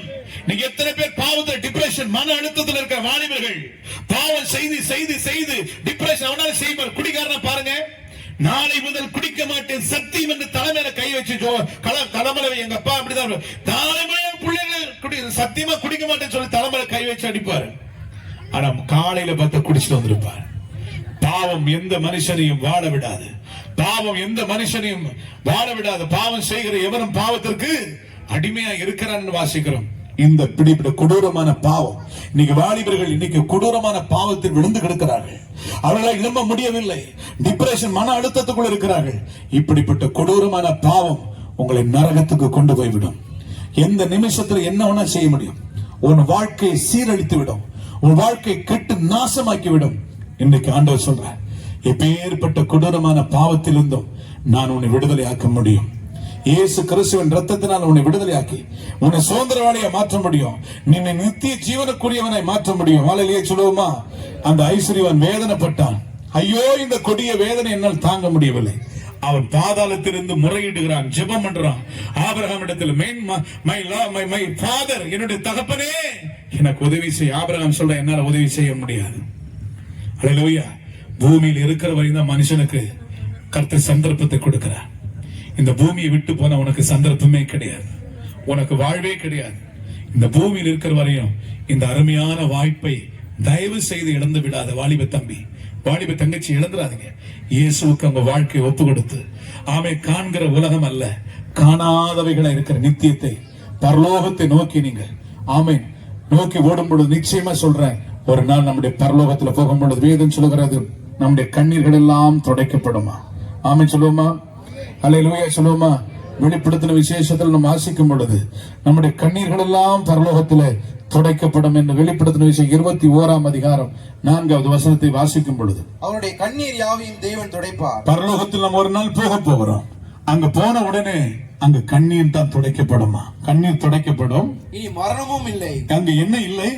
மரணமும் இல்லை, துக்கமும் இல்லை, அலறுதலும் இல்லை, வருத்தமும் இல்லை. முந்தினவை ஒளிந்து போனது. நித்திய மகிழ்ச்சி அவங்க தலைமையில் இருக்குமா? தவிப்பும் சஞ்சலமும் ஓடி போகுமா? சதா காலங்களிலும் அவர்கள் சந்தோஷமாய் நித்திய ஜீவனை சுதந்திரிப்பார்கள். நித்திய வீட்டில் குடியிருப்பார்கள், சமாதானத்தோடு இருப்பார்கள். ஹல்லேலூயா சொல்லுவோமா? இன்னைக்கு என் அன்பு சகோதர சகோதரிகளே, அந்த நித்திய ஜீவனை பெறுவதற்கு தான் இயேசு இந்த பூமிக்கு வந்து எல்லாருடைய பாவங்களுக்காக சிலுவைக்கு போனார். அதை இலவசமாய் கொடுத்திருக்கிறார். ரட்சிப்பு என்பது சாதாரணமானதல்ல. ஒரு மனுஷனுடைய ரட்சிப்பு இந்தியாவை வித்து கொடுத்தா கூட அதுக்கு ஈடு செய்ய முடியாது. சொல்லுங்க, இந்தியாவை வித்து கொடுத்தா கூட ஈஸி. அவ்வளவு பெரிய விலையேற பெற்ற ரட்சிப்பை தான் இயேசு உங்களுக்கு இலவசமாக கொடுத்திருக்கிறார். இந்த ரட்சிப்பை உதாசனப்படுத்தார்கள். நிறைய பேருக்கு ரட்சிப்பை இலவசமாக கொடுத்திருக்கிறார். ஆமே சொல்லுங்க, வெள்ளியினாலும் பொன்னினாலும் மீட்கப்படாமல், ஆமே, விலையேற பெற்று அவருடைய ரத்தத்தினால் மீட்கப்பட்டிருக்கிறோம். சமீபத்துல உலக அழகியா இருந்த அமெரிக்காவோட பெரிய ஒரு உலக அழகி, அவர் சொல்ல உலக அழகி, அவன் அழகினாலே பல லட்சக்கணக்கான வாலிபர்களை கீழ்ப்படுத்தினார். அவர் சொன்னார், என் அழகினால் பல லட்சக்கணக்கான வாலிபர்கள் விழுந்து கிடக்கிறார்கள். பல கோடிகளை சம்பாதித்தார். பல கோடி. அவர் உலகத்தில் என்ன அனுபவிக்கணும் எல்லாத்தையும் அனுபவிச்சான். ஒன்றையும் விட்டு வைக்கவில்லை. ஆயிரக்கணக்கான வேலைக்காரர்கள் இருந்தார். அவள் அழகை பார்ப்பதற்கு பெரிய பெரிய தொழில் அதிபர்கள் ஒரு விளம்பரத்தில் நடித்தால் போதும் பல கோடிகளை அவருக்கு அள்ளி கொடுத்தார்கள். பல வாலிபர்களோடு பல பல பல தொழிலதிபர்களோடு என்னென்ன உலகத்தில் என்னென்ன அனுபவிக்கிற எல்லாத்தையும் அனுபவிச்ச பெரிய அழகி. அவள் அழகினால் பல லட்சக்கணக்கான வாலிபர்கள் அடிமையாக இருந்தார்கள். அவள் சொன்னால், எனக்கு முன்பதாக எத்தனை வாலிபர்கள் நான் அடிமையாக வைத்திருக்கிறேன். அவள் ஒரு நாள் கடைசியில எல்லாவற்றையும் அனுபவித்து அவருடைய வாழ்க்கையில சமாதானம் இல்லை, சந்தோஷம் இல்லை, நிம்மதி. என்ன பாவம் செய்யறவனுக்கு துன்மார்க்கனுக்கு சமாதானம் இல்லை என்று கர்த்தர் சொல்லுகிறார். ஹல்லேலூயா. அவளுடைய வாழ்க்கையில பணம் இருந்தது, வேலைக்காரர்கள் இருந்தார்கள், ஆடம்பரம் இருந்தது, அனுபவிக்க எல்லாம் இருந்தது. ஆனா வாழ்க்கையில சமாதானம் இல்லை, நிம்மதியில். அவளால் குடித்தால், வெறித்தால், என்ன செய்து பார்த்தால் ஒன்றும் நடக்க முடியவில்லை. அந்த சமாதானத்தை அவளால் ஏற்றுக்கொள்ள முடியவில்லை. சமாதானம் வாழ்க்கையில் வரவில்லை. கடைசியில் என்ன செய்த தெரியுமா? எவ்வளவு கோடி பணம் இருக்குது, என் அழகினால் பல லட்சக்கணக்கான வாலிபர்களை எடுத்திருக்கிறேன், ஆனா என் வாழ்க்கையில சமாதானம் இல்லை. 11வது மாடியில ஒரு கடிதத்தை எழுதினார். இப்படி எழுதினார், எனக்கு கோடிக்கணக்கான பணம் இருக்கிறது, வேலைக்காரர்கள் இருக்கிறார்கள், எல்லாம் அனுபவிக்க எனக்கு எல்லாம் இருக்கிறது, ஆனா என் வாழ்க்கையில சமாதானம் இல்லாத காரணத்தினால் நான் தற்கொலை பண்ணி என் வாழ்க்கையை முடிக்கிறேன் என்று சொல்லி 11வது மாடியிலிருந்து கீழே விழுந்து அவள் மரித்து போனாள். அவள் மாத்திரம் இயேசுவே என்று கூப்பிட்டு இருந்தால் நிச்சயமாய் சமாதானத்தை கொடுத்திருப்பார். வருத்தப்பட்டு பாரம் சுமக்கிறவர்களே, நீங்கள் எல்லாரும் இடத்தில் வாருங்கள், நான் உங்களுக்கு இலை பாறுதலை கொடுப்பேன் என்று இயேசு சொன்னார். அல்லேலூயா சொல்லுவோமா? இயேசு எந்த மனுஷனையும் வாழ வைக்கிறவர், எந்த மனுஷனுக்கு வாழ்வை கொடுக்கிறவர். இங்க பேசிக் கொண்டிருக்கிற நான், என்னுடைய குடும்பத்தில் 5 நபர்கள், 4வது நபராக நான் பிறந்தேன். பிறக்கும் பொழுது நன்றாக பிறந்த நான் 10வது வயதிலே போலியோவினாலே பாதிக்கப்பட்டு ஒரு கால் சுகத்தை நான் இழந்து போனேன். என் தகப்பனார் ஒரு பெரிய குடிகார். குடித்து குடித்து குடித்து எங்கள் குடும்பம் சின்ன பின்னமாக மாறினது. கிராமப்புறத்தில் எங்களுடைய மாமா வீட்டுக்கு நாங்கள் தஞ்சமாக வந்தோம். ஒரு சிறிய குடிசையை தான் கொடுத்தார்கள். 5 பிள்ளைகள் அந்த குடிசையில படுக்க முடியாது. நாங்கள் தெருக்களிலும் திண்ணைகளில் தான் படுப்போம். எங்களுடைய கோரமான நிலைமைகள், அதாவது அகதிகளை போல எண்ணினார்கள், அனாதைகளாய் எண்ணினார்கள், அவலட்சணமாக எண்ணினார். சமுதாயங்களை அவலட்சணமாக எண்ணினது. நாங்கள் தெருக்களில் நடந்து போகும் பொழுது எல்லாரும் தலையில கொட்டுவார்கள். எங்களை பார்த்து கேவலமாய் சொல்லுவார்கள், பிச்சைக்கார பிள்ளைங்க, குடிகார பசங்க, இங்கன்னா உங்களுக்கு வேற ஏன் போங்க சாவடன்னு சொல்லுவாங்க. இப்படி அவமதிக்கப்பட்டும் எல்லாராலும் அவமதிக்கப்பட்டும் தெருக்களிலும் திண்ணைகளும் படித்துக் கொண்டு பசியின் கொடுமையினால வயிற்றை பிடித்துக் கொண்டாலும் எங்க அம்மா அடிச்சு எங்க அம்மாவுக்கு மனநிலை பாதிக்கப்பட்ட நிலைமையை போல் மாறிவிட்டார்கள். வாரத்தில் ஒரு முறை வருவார். 5 பிள்ளைகளை பெற்ற ஒரு கடமையை தவிர பிள்ளைகளை குறித்து எந்த ஒரு அக்கறையும் இல்லை. நாங்கள் நிர்வாணமாக நினைப்போம், போடுற ஒரு டிரெஸ் கூட கிடையாது. அவ்வளவு ஒரு கொடூரமான உபத்திரவம், கொடூரமான வறுமை. எங்களுக்கு ஒருவேளை சாப்பாடு சொன்னா ஸ்கூல்ல தான் ஒருவேளை சாப்பாடு கிடைக்கும். அந்த சாப்பாட்டுக்கு தான் ஸ்கூலுக்கு போன தவிர படிப்புக்கும் எனக்கும் துளி கூட சம்பந்தம் கிடையாது. 1வதுல இருந்து 5வது வரையும் போறேன். என் சொந்த பேரு எனக்கு எழுத தெரியாது. 7வது வரையும் என் பேர் எழுத தெரியாது. டீச்சர் சொல்லுவாங்க, டேய் அவங்களாவது 7வது படிச்சவங்க, நீ எப்படா படைப்புன்னு சொல்லுவாங்க. எனக்கு ஒண்ணும் தெரியாது, எனக்கு எழுத படிக்க சாப்பாடு கிடைச்சா போதும். இப்படித்தான் எப்படியோ 1வதுல இருந்து படிக்காமலேயே 10வது வரையும் போயிட்டேன். 7வதுல என் பேரு சேகர் மட்டும் எழுதினேன், அவ்வளவுதான். அவ 10வது வரையும் எப்படி என்ன போயிட்டேன், உங்க மேல போயிட்டேன். கவர்மெண்ட் பரீட்சை எழுதினேன். என்ன எழுதுன எனக்கே தெரியாது, தமிழ் கிராமரே தெரியாது. ஆல் சப்ஜெக்ட்ல 37 மார்க் போட்டாங்க. எனக்கு பெரிய அவார்டு கிடைச்ச மாதிரி இருந்தது. என் வாழ்க்கையிலே மார்க் வாங்காது எனக்கு எவ்வளவு மார்க், 37 மார்க் ஆல் சப்ஜெக்ட்ல. பெரிய சந்தோஷம். அந்த மார்க்கை பார்த்து நான் சந்தோஷப்பட்ட கொஞ்சம் நெஞ்சம் இல்லை. ஏன்னு சொன்னா அப்படி ஒரு தமிழ் கிராமரை எழுத படிக்க தெரியாது, எனக்கு 37 மார்க் போட்டாங்கன்னா ஆச்சரியமா இருந்தது. இந்த நிலையில எங்க அப்பா கிணத்துல விழுந்து அவர் மரித்து போனார் குடி போதையில. எங்க அம்மா வறுமையிலே அவர்கள் செத்து போனார்கள். உண்மையை சொல்லுகிறேன், புளிய இலைகளையும் புளிய காய்களையும் சாப்பிடுவோம். பசியின் கொடுமையில் பச்சை கீரைகளை சாப்பிடுவோம். இப்படி இயற்கையா கிடைக்கிற உணவுகளை சாப்பிடுவோம். பசி பசி என்று வயிற்றை பிடித்து அழுவோம். ஒரு கண்ணம் எங்கள் மேல் இரக்கமா இருந்ததில்லை. கிராமப்புறங்களிலே திருமண வீட்டிற்காக அழைப்பார்கள். இந்த சொந்தக்காரங்களை அழைப்பாங்க, நோட்டீஸ் கொடுக்க வருவாங்க. சொல்லுவாங்க, நீ தயவு செய்து எங்க கல்யாணத்துக்குலாம் நீங்க எல்லாம் வராதீங்கன்னு சொல்லி என்ன பண்ணுவாங்க, சட்டம் போட்டுருவாங்க. அப்படி போன மீதமெஞ்சி போனா தலைமையில அடி விடும், எட்டி உதைப்பார்கள். அவமான சின்னமாக மாறிடும். என்னுடைய தகப்பனை இழந்தேன், தாயை இழந்தேன், அனாதையாக்கப்பட்டேன். எனக்கு ஒருவேளை ஸ்கூல்ல சாப்பாடு கிடைக்கல, அதனால தெருக்களிலும் திணையிலும் படுத்துக்கொண்டு சோகமான சினிமா பாடல்களை பாடிக்கொண்டு அழுது கொண்டிருப்பேன். யாராவது கடைக்கு போக சொன்னாங்கன்னா கூழோ கஞ்சோ கொடுப்பாங்க, அதை சாப்பிட்டு ரோட பைத்தியம் போல சுத்தி திரிவேன். வர்றவன் போறவெல்லாம் தலைமையில அடிச்சு போவான். அல்லேலூயா. இப்படிப்பட்ட நிலையிலே ஊர் மக்கள் சொன்னார்கள், தம்பி ட்ரெயின்ல போய் பிச்சை எடுத்து நிறைய பேர் உனக்கு பிச்சை போடுவாங்கன்னு சொன்னாங்க. உன்னால எந்த வேலையும் செய்ய முடியும், பிச்சை போடுவாங்க, நீ இப்ப ட்ரெயின்ல போய் பிச்சை எடுன்னு சொன்னாங்க. பலர் பலவிதமாய் சொன்னார்கள், கேவலமாய் பேசினார்கள். நான் சென்னையில ஒரு ஹோட்டல்ல போய் வேலை செய்த எண்ணங்கள் பாத்திரங்களை கழுவுகிற வேலை, கைகள் எல்லாம் புண்களாக மாறிவிட்டது. அந்த வேலை என்ன செய்ய முடியவில்லை. ஊராட்ட சொன்னாங்க, ட்ரெயின்ல போய் பிச்சை எடுன்னு சொல்லி. இப்படி அவமானத்தின் மேல் அவமானம், நிந்தையின் மேல் நிந்தையும், வாழ்வதற்கு நான் தகுதி இல்லாதவன் என்று உலகம் முத்திரை குத்திவிட்டது. எச்சேலை போல வீசி எறிந்து விட்டார்கள். சமுதாயம் என்னை புறக்கணித்தது. நான் வாழ தகுதி இல்லாதவன் என்று சொல்லி எல்லாரும் அவமானப்படுத்தினார்கள். இந்த நிலையில் மனம் உடைந்து நொறுங்கி போனேன். நான் வாழ்வதை விட சாவதே மேல் என்று சொல்லி, இந்த உலகத்தில் என்னை நேசிப்பதற்கு யாருமே இல்லை என்று சொல்லி அழுது கொண்டிருந்தேன். ஒரு நாள் கிராமப்புறத்திலே வயல்வெளி பக்கமாய் போய் அழுது கொண்டிருந்தேன். யார் கடவுள்? கடவுள் ஒருத்தர் இருந்தா இப்படி ஏன் நான் கஷ்டப்படுறேன்? எனக்கு தாய் இல்ல, தகப்பன் இல்ல, சொந்த வீடு இல்ல, உறவு இல்ல, பணம் இல்ல, எதுவுமே இல்ல இல்ல இல்ல, எல்லாமே இல்ல. நான் இருந்து என்ன வாழ போறேன்? கடவுள் யாருங்க? கடவுள் ஒருத்தர் இருக்கிறாரா? கடவுள் இருந்தா நான் எவ்வளவு கஷ்டப்படுறேன்? கடவுள் இருந்தா எவ்வளவு கஷ்டப்படுறேன்? கடவுள் யார்? கடவுள் இருக்கிறீங்களா? இப்படி சொன்னேன். உண்மையை சொல்ற ஏன் சத்தத்தை உண்மையான கடவுள் இயேசு கேட்டார். அல்லேலூயா சொல்லுங்களேன். கூப்பிடுகிற காக்கை குஞ்சுகளுக்கும் அவர் ஆகாரத்தை கொடுக்கிறார். உண்மையான கடவுள் யாருன்னு கேட்டபோது ஒரு ஆடு மேய்க்கிற சகோதரன் மூலமாக இயேசு கிறிஸ்துவின் சுவிசேஷம் அறிவிக்கப்பட்டது. இயேசுவை சுவிசேஷம் என்பது வெளிச்சம். அந்த வெளிச்சம் என் மேல் பட்டபோது நம்பிக்கையின் வாசல் உண்டானது. அல்லேலூயா. இயேசுவை சொந்த ரட்சகராய் ஏற்றுக்கொண்டேன். என்னுடைய வாழ்க்கையில் நம்பிக்கை பெருகினது. நிச்சயமா இயேசு என் வாழ்க்கை மாற்றுவார். முடிகை ஞானஸ்தானம் எடுத்தேன். இயேசு மேல் நம்பிக்கை உள்ளவனாக இருந்தேன். பல ஆண்டவர் மேல தாகமாய் சினிமா பாடல்களை பாடிக்கொண்டு நான் இருந்தேன். ஆண்டவருடைய பாடல்களை பாடி பக்தி உள்ளவனாய் இருந்தேன். பக்தி உள்ளவனாக மாறினேன். தேவன் மேல் விசுவாசம் உள்ளவனாய் மாறினேன். ஆண்டவர் மேல் பல வருஷங்களாக அவரை ஆராதித்து இருந்தேன்.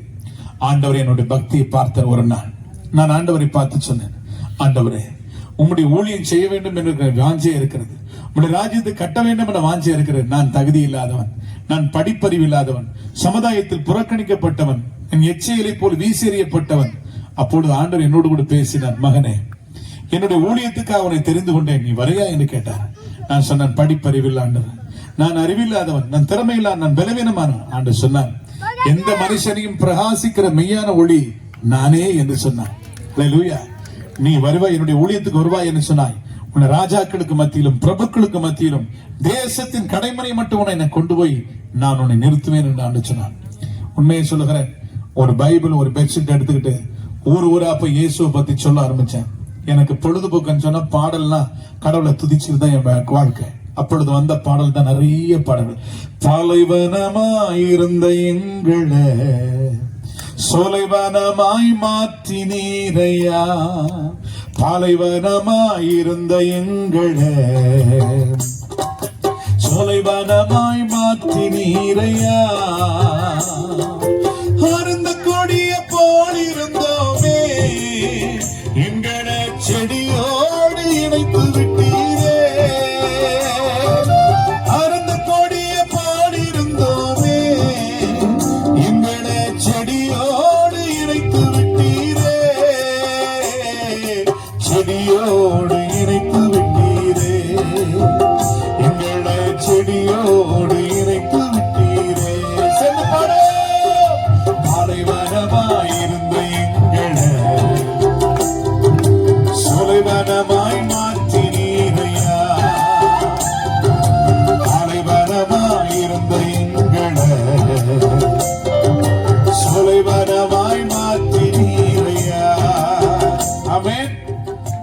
பொழுதுபோக்கு என்ன தெரியுமா?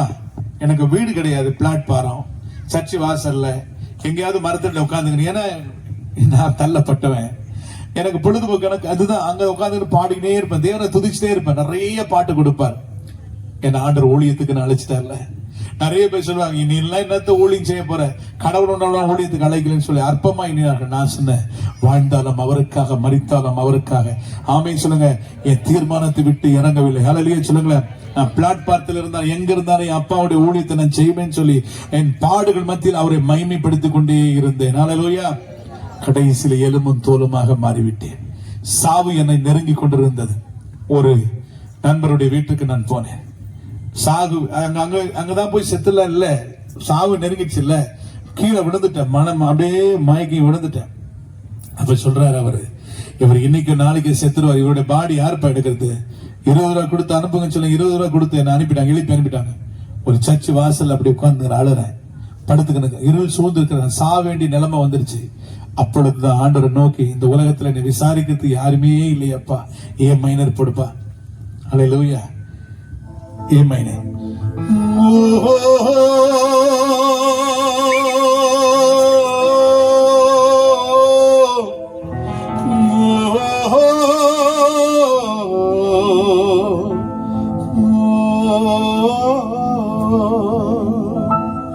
உறவுகள் இல்லையே, நீரின்றி யாருண்டு நாதா, நீரே என் தஞ்சமல்லோ, நீரே என் தஞ்சமல்லோ, யாருண்டு நாதா என்னை விசாரிக்க, யாருண்டு நாதா என்னை விசாரிக்க. இந்த பாடலை அந்த நேரத்தில் கத்தர் கொடுத்தார். அழுது கொண்டே இருக்கிறேன். ஆண்டவர், என் ஜீவனை எடுத்து விட, நான் வாழ விரும்பவில்லை, என்னால முடிஞ்ச ஊழியத்தை நான் செஞ்சிட்டப்பா, என் ஜீவனை எடுத்துக்கொடும். அப்பொழுது வெளிப்படுத்தின விசேஷம் 3:8 வாசிக்கிறோம், உன் கிரிகளை நான் அறிந்திருக்கிறேன், உனக்கு கொஞ்சம் பலன் இருந்து என் நாமத்தை நீ மறுதலிக்காம என் வசனத்தை கை கொண்டபடினால் இதோ திறந்த வாசலை உனக்கு முன்பதான் நான் வைக்கிறேன்னு சொல்லி ஆண்டவர் என்னை ஆமை பேசினார். என்னை பின்பற்றி வா, நான் உன்னை ஆசீர்வதிப்பேன். ஆமை சொல்லுங்க. ஹல்லேலூயா. அதற்கு பிறகு கர்த்தரே என்னை ஒவ்வொரு ஸ்டெப்பா உயர்த்தினார். ஆமென். ஒவ்வொரு சில இடங்களுக்கு பாடலை பாடும்படியாக வாய்ப்புகள் கிடைத்தது. ஒரு பாட்டு எடுத்து விட்டா போதும், பிசாசுகள் ஓட ஆரம்பித்தது. அநேக ஜனங்கள் தொடப்பட்டார்கள். சொல்லுவாங்க, அந்த பையன் பாடினாவே ஏதோ நடக்குது. ஆமென். எங்க ஊருக்கு வரீங்களா பிரதர், எங்க சர்ச்சுக்கு வரீங்களா, இப்படி கூப்பிட்டாங்க. போக போக போக கர்த்தர் கையில் எடுத்து வல்லமையா எடுத்து பயன்படுத்த ஆரம்பித்தார். ஹல்லேலூயா. ஆமென். ஆண்ட நிறைய லிரிக்ஸ் அண்ட் டியூன் அந்த பாடல்களை கர்த்தர் கொடுக்க ஆரம்பித்தார். தேசங்களிலே கர்த்தர் பயன்படுத்த ஆரம்பித்தார். ஆமென் சொல்லுங்க. ஹல்லேலூயா. அதற்கு பிறகு ஆண்டவர் உலக நாடுகள் முழுவதும், ஆமென் சொல்லுங்க, உலக நாடுகளில் போய் கர்த்தருடைய ராஜ்யத்தை இன்னைக்கு ஆண்டவருடைய நாமம் உயர்த்தப்படும்படியாக பல நாடுகளிலே கர்த்தருடைய நாமம் உயர்த்தப்பட்டு கொண்டிருக்கிறது. ஹல்லேலூயா சொல்லுவோமா? சர்வசாதாரணமா என்னால ட்ரெயின்ல போறது கூட ஆசையா இருக்கும், ஆனா இன்னைக்கு ஏறாத பிளைட்டே கிடையாது. ஹல்லேலூயா சொல்லுங்களேன். ஹல்லேலூயா. இன்னைக்கு எவ்வளவு பெரிய இடத்துக்கெல்லாம் கர்த்தர் கொண்டு போய் இன்னைக்கு ராஜாக்களுக்கு மத்தியிலும் பிரபுக்களுக்கு மத்தியிலும் பெரிய அதிபதிகளுக்கு மத்தியிலும் உட்கார வச்சு இன்னைக்கு ஆண்டவர் அழகு பார்த்து கொண்டிருக்கிறார். நம்முடைய தெய்வம் யாரையுமே அற்பமா எண்ணுகிறவர் அல்ல. ஹல்லேலூயா. ஆமென் சொல்லுங்களேன். அற்பமாக எண்ணாமல் ஆதரிப்பவரே, உம்மை பாடாம என்னால் இருக்க முடியாதையா, உம்மை துதிக்காம இருக்க என்னால் முடியாதையா. மனுஷன் பார்க்கிற வண்ணமாய் நீ பார்ப்பதே இல்லை, பட்சபாதம் எதுவுமே உன்னிடம் இல்லை, யாரையுமே நீ அற்பமாக பார்ப்பதே இல்லை. புழுதியில் இருந்த என்னை தூக்கி எடுத்தீரே, பலவீனமே ஒன்று பாராமல் அணைத்து கொண்டீரே, உன் அன்பிற்கு இணை இல்லையப்பா, இரக்கத்துக்கு முடியாதான் இல்லையப்பா, உம்மை பாடாம என்னால் இருக்க முடியாதையா, உம்மை துதிக்காம இருக்க என்னால் முடியாதையா.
தெரியுமா?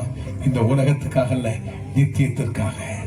சொல்லுங்களேன், பரலோக ராஜ்யத்திற்காக எவ்வளவு மக்களை ஆதாயப்படுத்த முடியுமோ, எவ்வளவு மக்களை பரலோகத்தில் கொண்டு போய் சேர்க்க முடியுமோ, சுவிசேஷத்தை உலகம் பலவீனத்தின் மத்தியில் அறிவித்துக் கொண்டிருக்கிறேன். அநேக மக்களுக்காக ஜெபித்துக் கொண்டிருக்கிறோம், எழுப்புதலுக்காக போராடி கொண்டிருக்கிறோம். இயேசு ஒரு நாளும் கைவிடுகிறவர் அல்ல. எந்த மனுஷனையும் அவர் கைவிட மாட்டார், யாரையுமே அவர் அற்பமா எண்ண மாட்டார். உண்மையை சொல்றேன், ஒரு வாட்ச்மேனை கூட நான் தகுதி கிடையாது, ஒரு வாட்ச்மேன் வேலைக்கு கூட நான் தகுதி இல்லை. ஆனா ஆண்டவர் இன்னைக்கு லட்சக்கணக்கான கோடிக்கணக்கான மக்களுக்கு ஆசீர்வாதமா இயேசு வச்சிருக்கிறாரு. ஏன் உங்களை வைக்க மாட்டார் சகோதரி? ஏன் தம்பி உன்னை உயர்த்த மாட்டார்? இயேசு எல்லாரையும் உயர்த்துவதற்கு தான் இந்த பூமிக்கு வந்தார். உன்னை மேன்மைப்படுத்த வந்தார், உன்னை கனப்படுத்த வந்தார். ஆமென் சொல்லுங்கள் ஹல்லேலூயா. பூமியை சுதந்தரித்துக் கொள்வதற்கு அவர் நிச்சயம் உன்னை உயர்த்துவார். ஆமென் சொல்லுங்கள் ஹல்லேலூயா.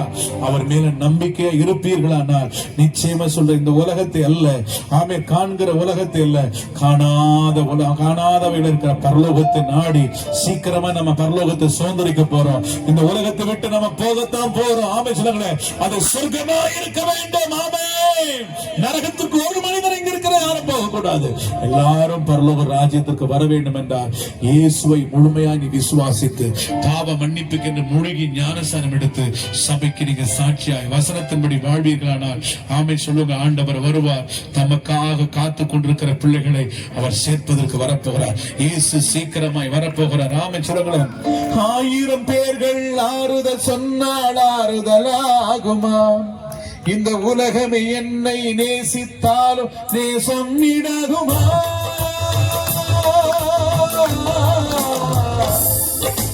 1000 பேர்கள் ஆறுதல் சொன்னால் ஆறுதலாகுமா? இந்த உலகமே என்னை நேசித்தாலும் நேசம் இடாகுமா? உன்னை போல நேசிக்க யாருண்டு உலகில்? என் தாயும் நீரே, தகப்பனும் நீரே. மாரணாதா மாரணாதா. 1000 பேர்கள் ஆறுதல் சொன்னால் ஆறுதலாகுமா? இந்த உலகமே என்னை நேசித்தாலும் நேசம் இடாகுமா? உண்மை போல நேசிக்க யாருண்டு உலகில்? என் பேச்சும் நீரே, மூச்சும் நீரே, உயிரோடு கலந்தீரே, உயிரோடு கலந்தீரே, உயிரோடு கலந்தீரே.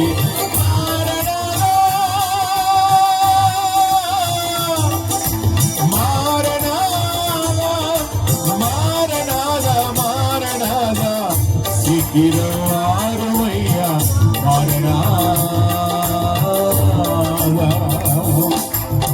இயேசு சீக்கிரம் வரப்போகிறார்.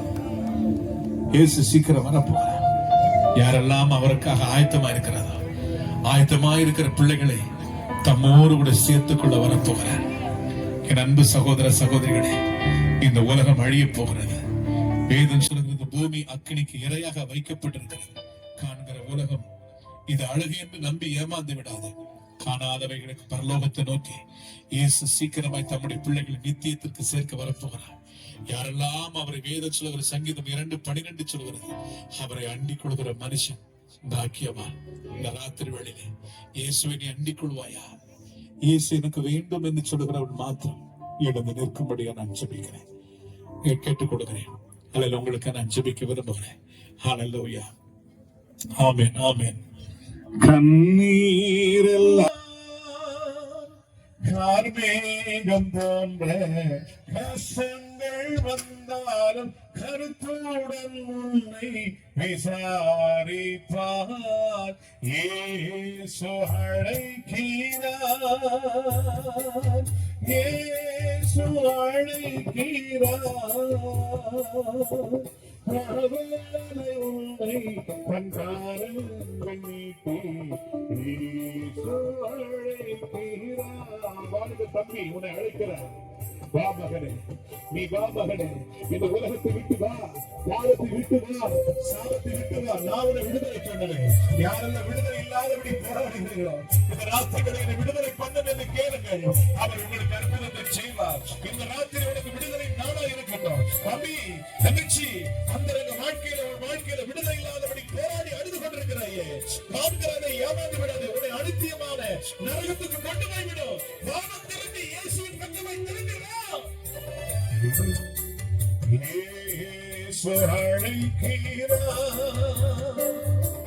இயேசு அழைக்கிறார். அவரை உன்னை தன் கரங்களிலே இயேசு அழைக்கிறார். இயேசு அழைக்கிறார். இயேசு அழைக்கிறார். அந்தரங்க வாழ்க்கையில என்னால இந்த பாவத்தை மேற்கொள்ள முடியல. என்னால வெளியே நல்லா இருக்கிறது போனதுங்க, ஆனா அந்தரங்க வாழ்க்கையில் நான் ரொம்ப பாடாப்படுறேன். இந்த பாவம் என்னை தொடர்ந்து பிடித்துக் கொண்டிருக்கிறது. இந்த போராட்டம் என்னை பிடித்து கொண்டு என்னால் நிம்மதியை இருக்க முடியல, தூங்க முடியல, டிப்ரெஷன் மன அழுத்தம். இப்படிப்பட்ட போராட்டத்தில் அகப்பட்டு வேதனையோடு இருக்கிற உனக்கு இயேசு விடுதலை கொடுக்க விரும்புகிறார்.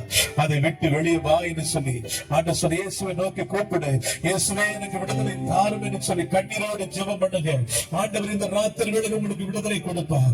அனித்தியத்திலிருந்து விடுதலை, அனித்தியத்திலிருந்து விடுதலை, நித்திய ஜீவனை உனக்கு கொடுத்து மீண்டும் ஒரு புதுமையான அனுபவத்தை கர்த்தரோடு கொடுத்து ஒரு சூழ்நிலைகளை இயேசு மாற்ற விரும்புகிறார். வெள்ள கரங்களை தட்டி இயேசுவின் நாமத்தை கூப்பிடுங்க. தங்கச்சி, தம்பி கூப்பிடுங்க. நீங்க யாரா இருந்தாலும் சரி, உங்க வாழ்க்கையில் இன்னைக்கு இருக்கிற போராட்டம் நீங்க ஒழித்து போகணும். நீங்க வீட்டுக்கு போகும்போது சமாதானத்தோடு போகணும்.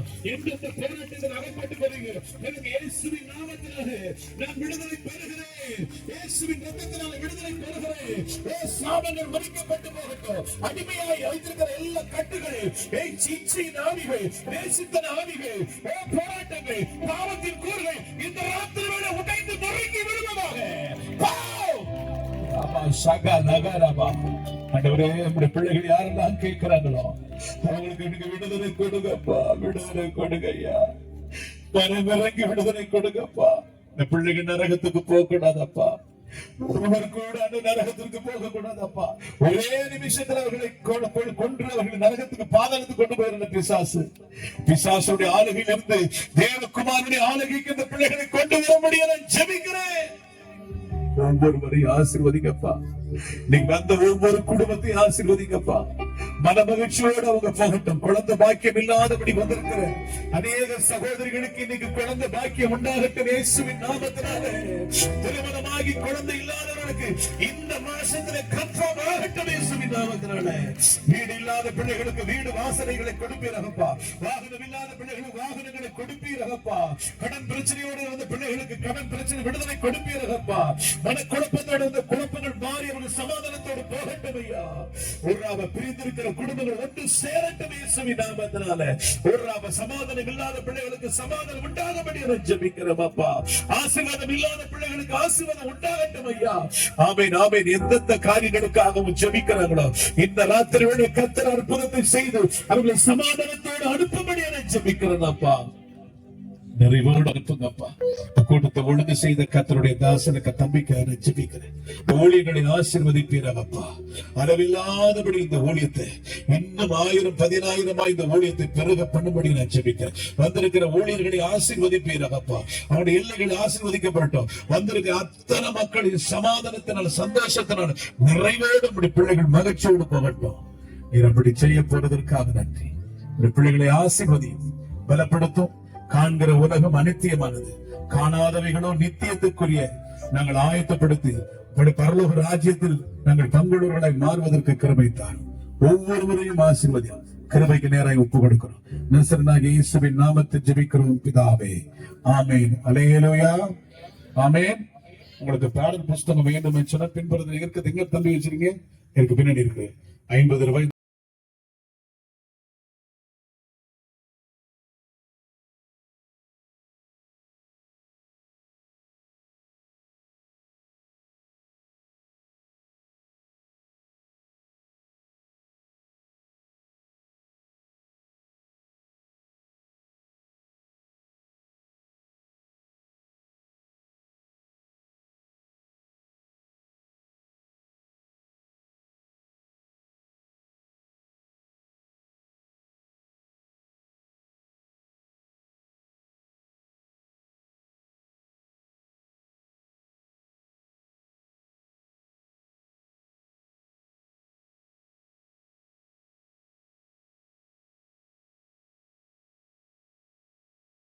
புதிய தெய்வ மனிதரை நல்ல ஆண்டவர் பயண தட்டி எத்தனை பேர் ஆசீர்வதிக்கப்பட்டீங்க? ஹல்லேலூயா. கர்த்தர் நல்லவர். நாம் இறுதியாக நாம் ஜெபிக்க போகிறோம்.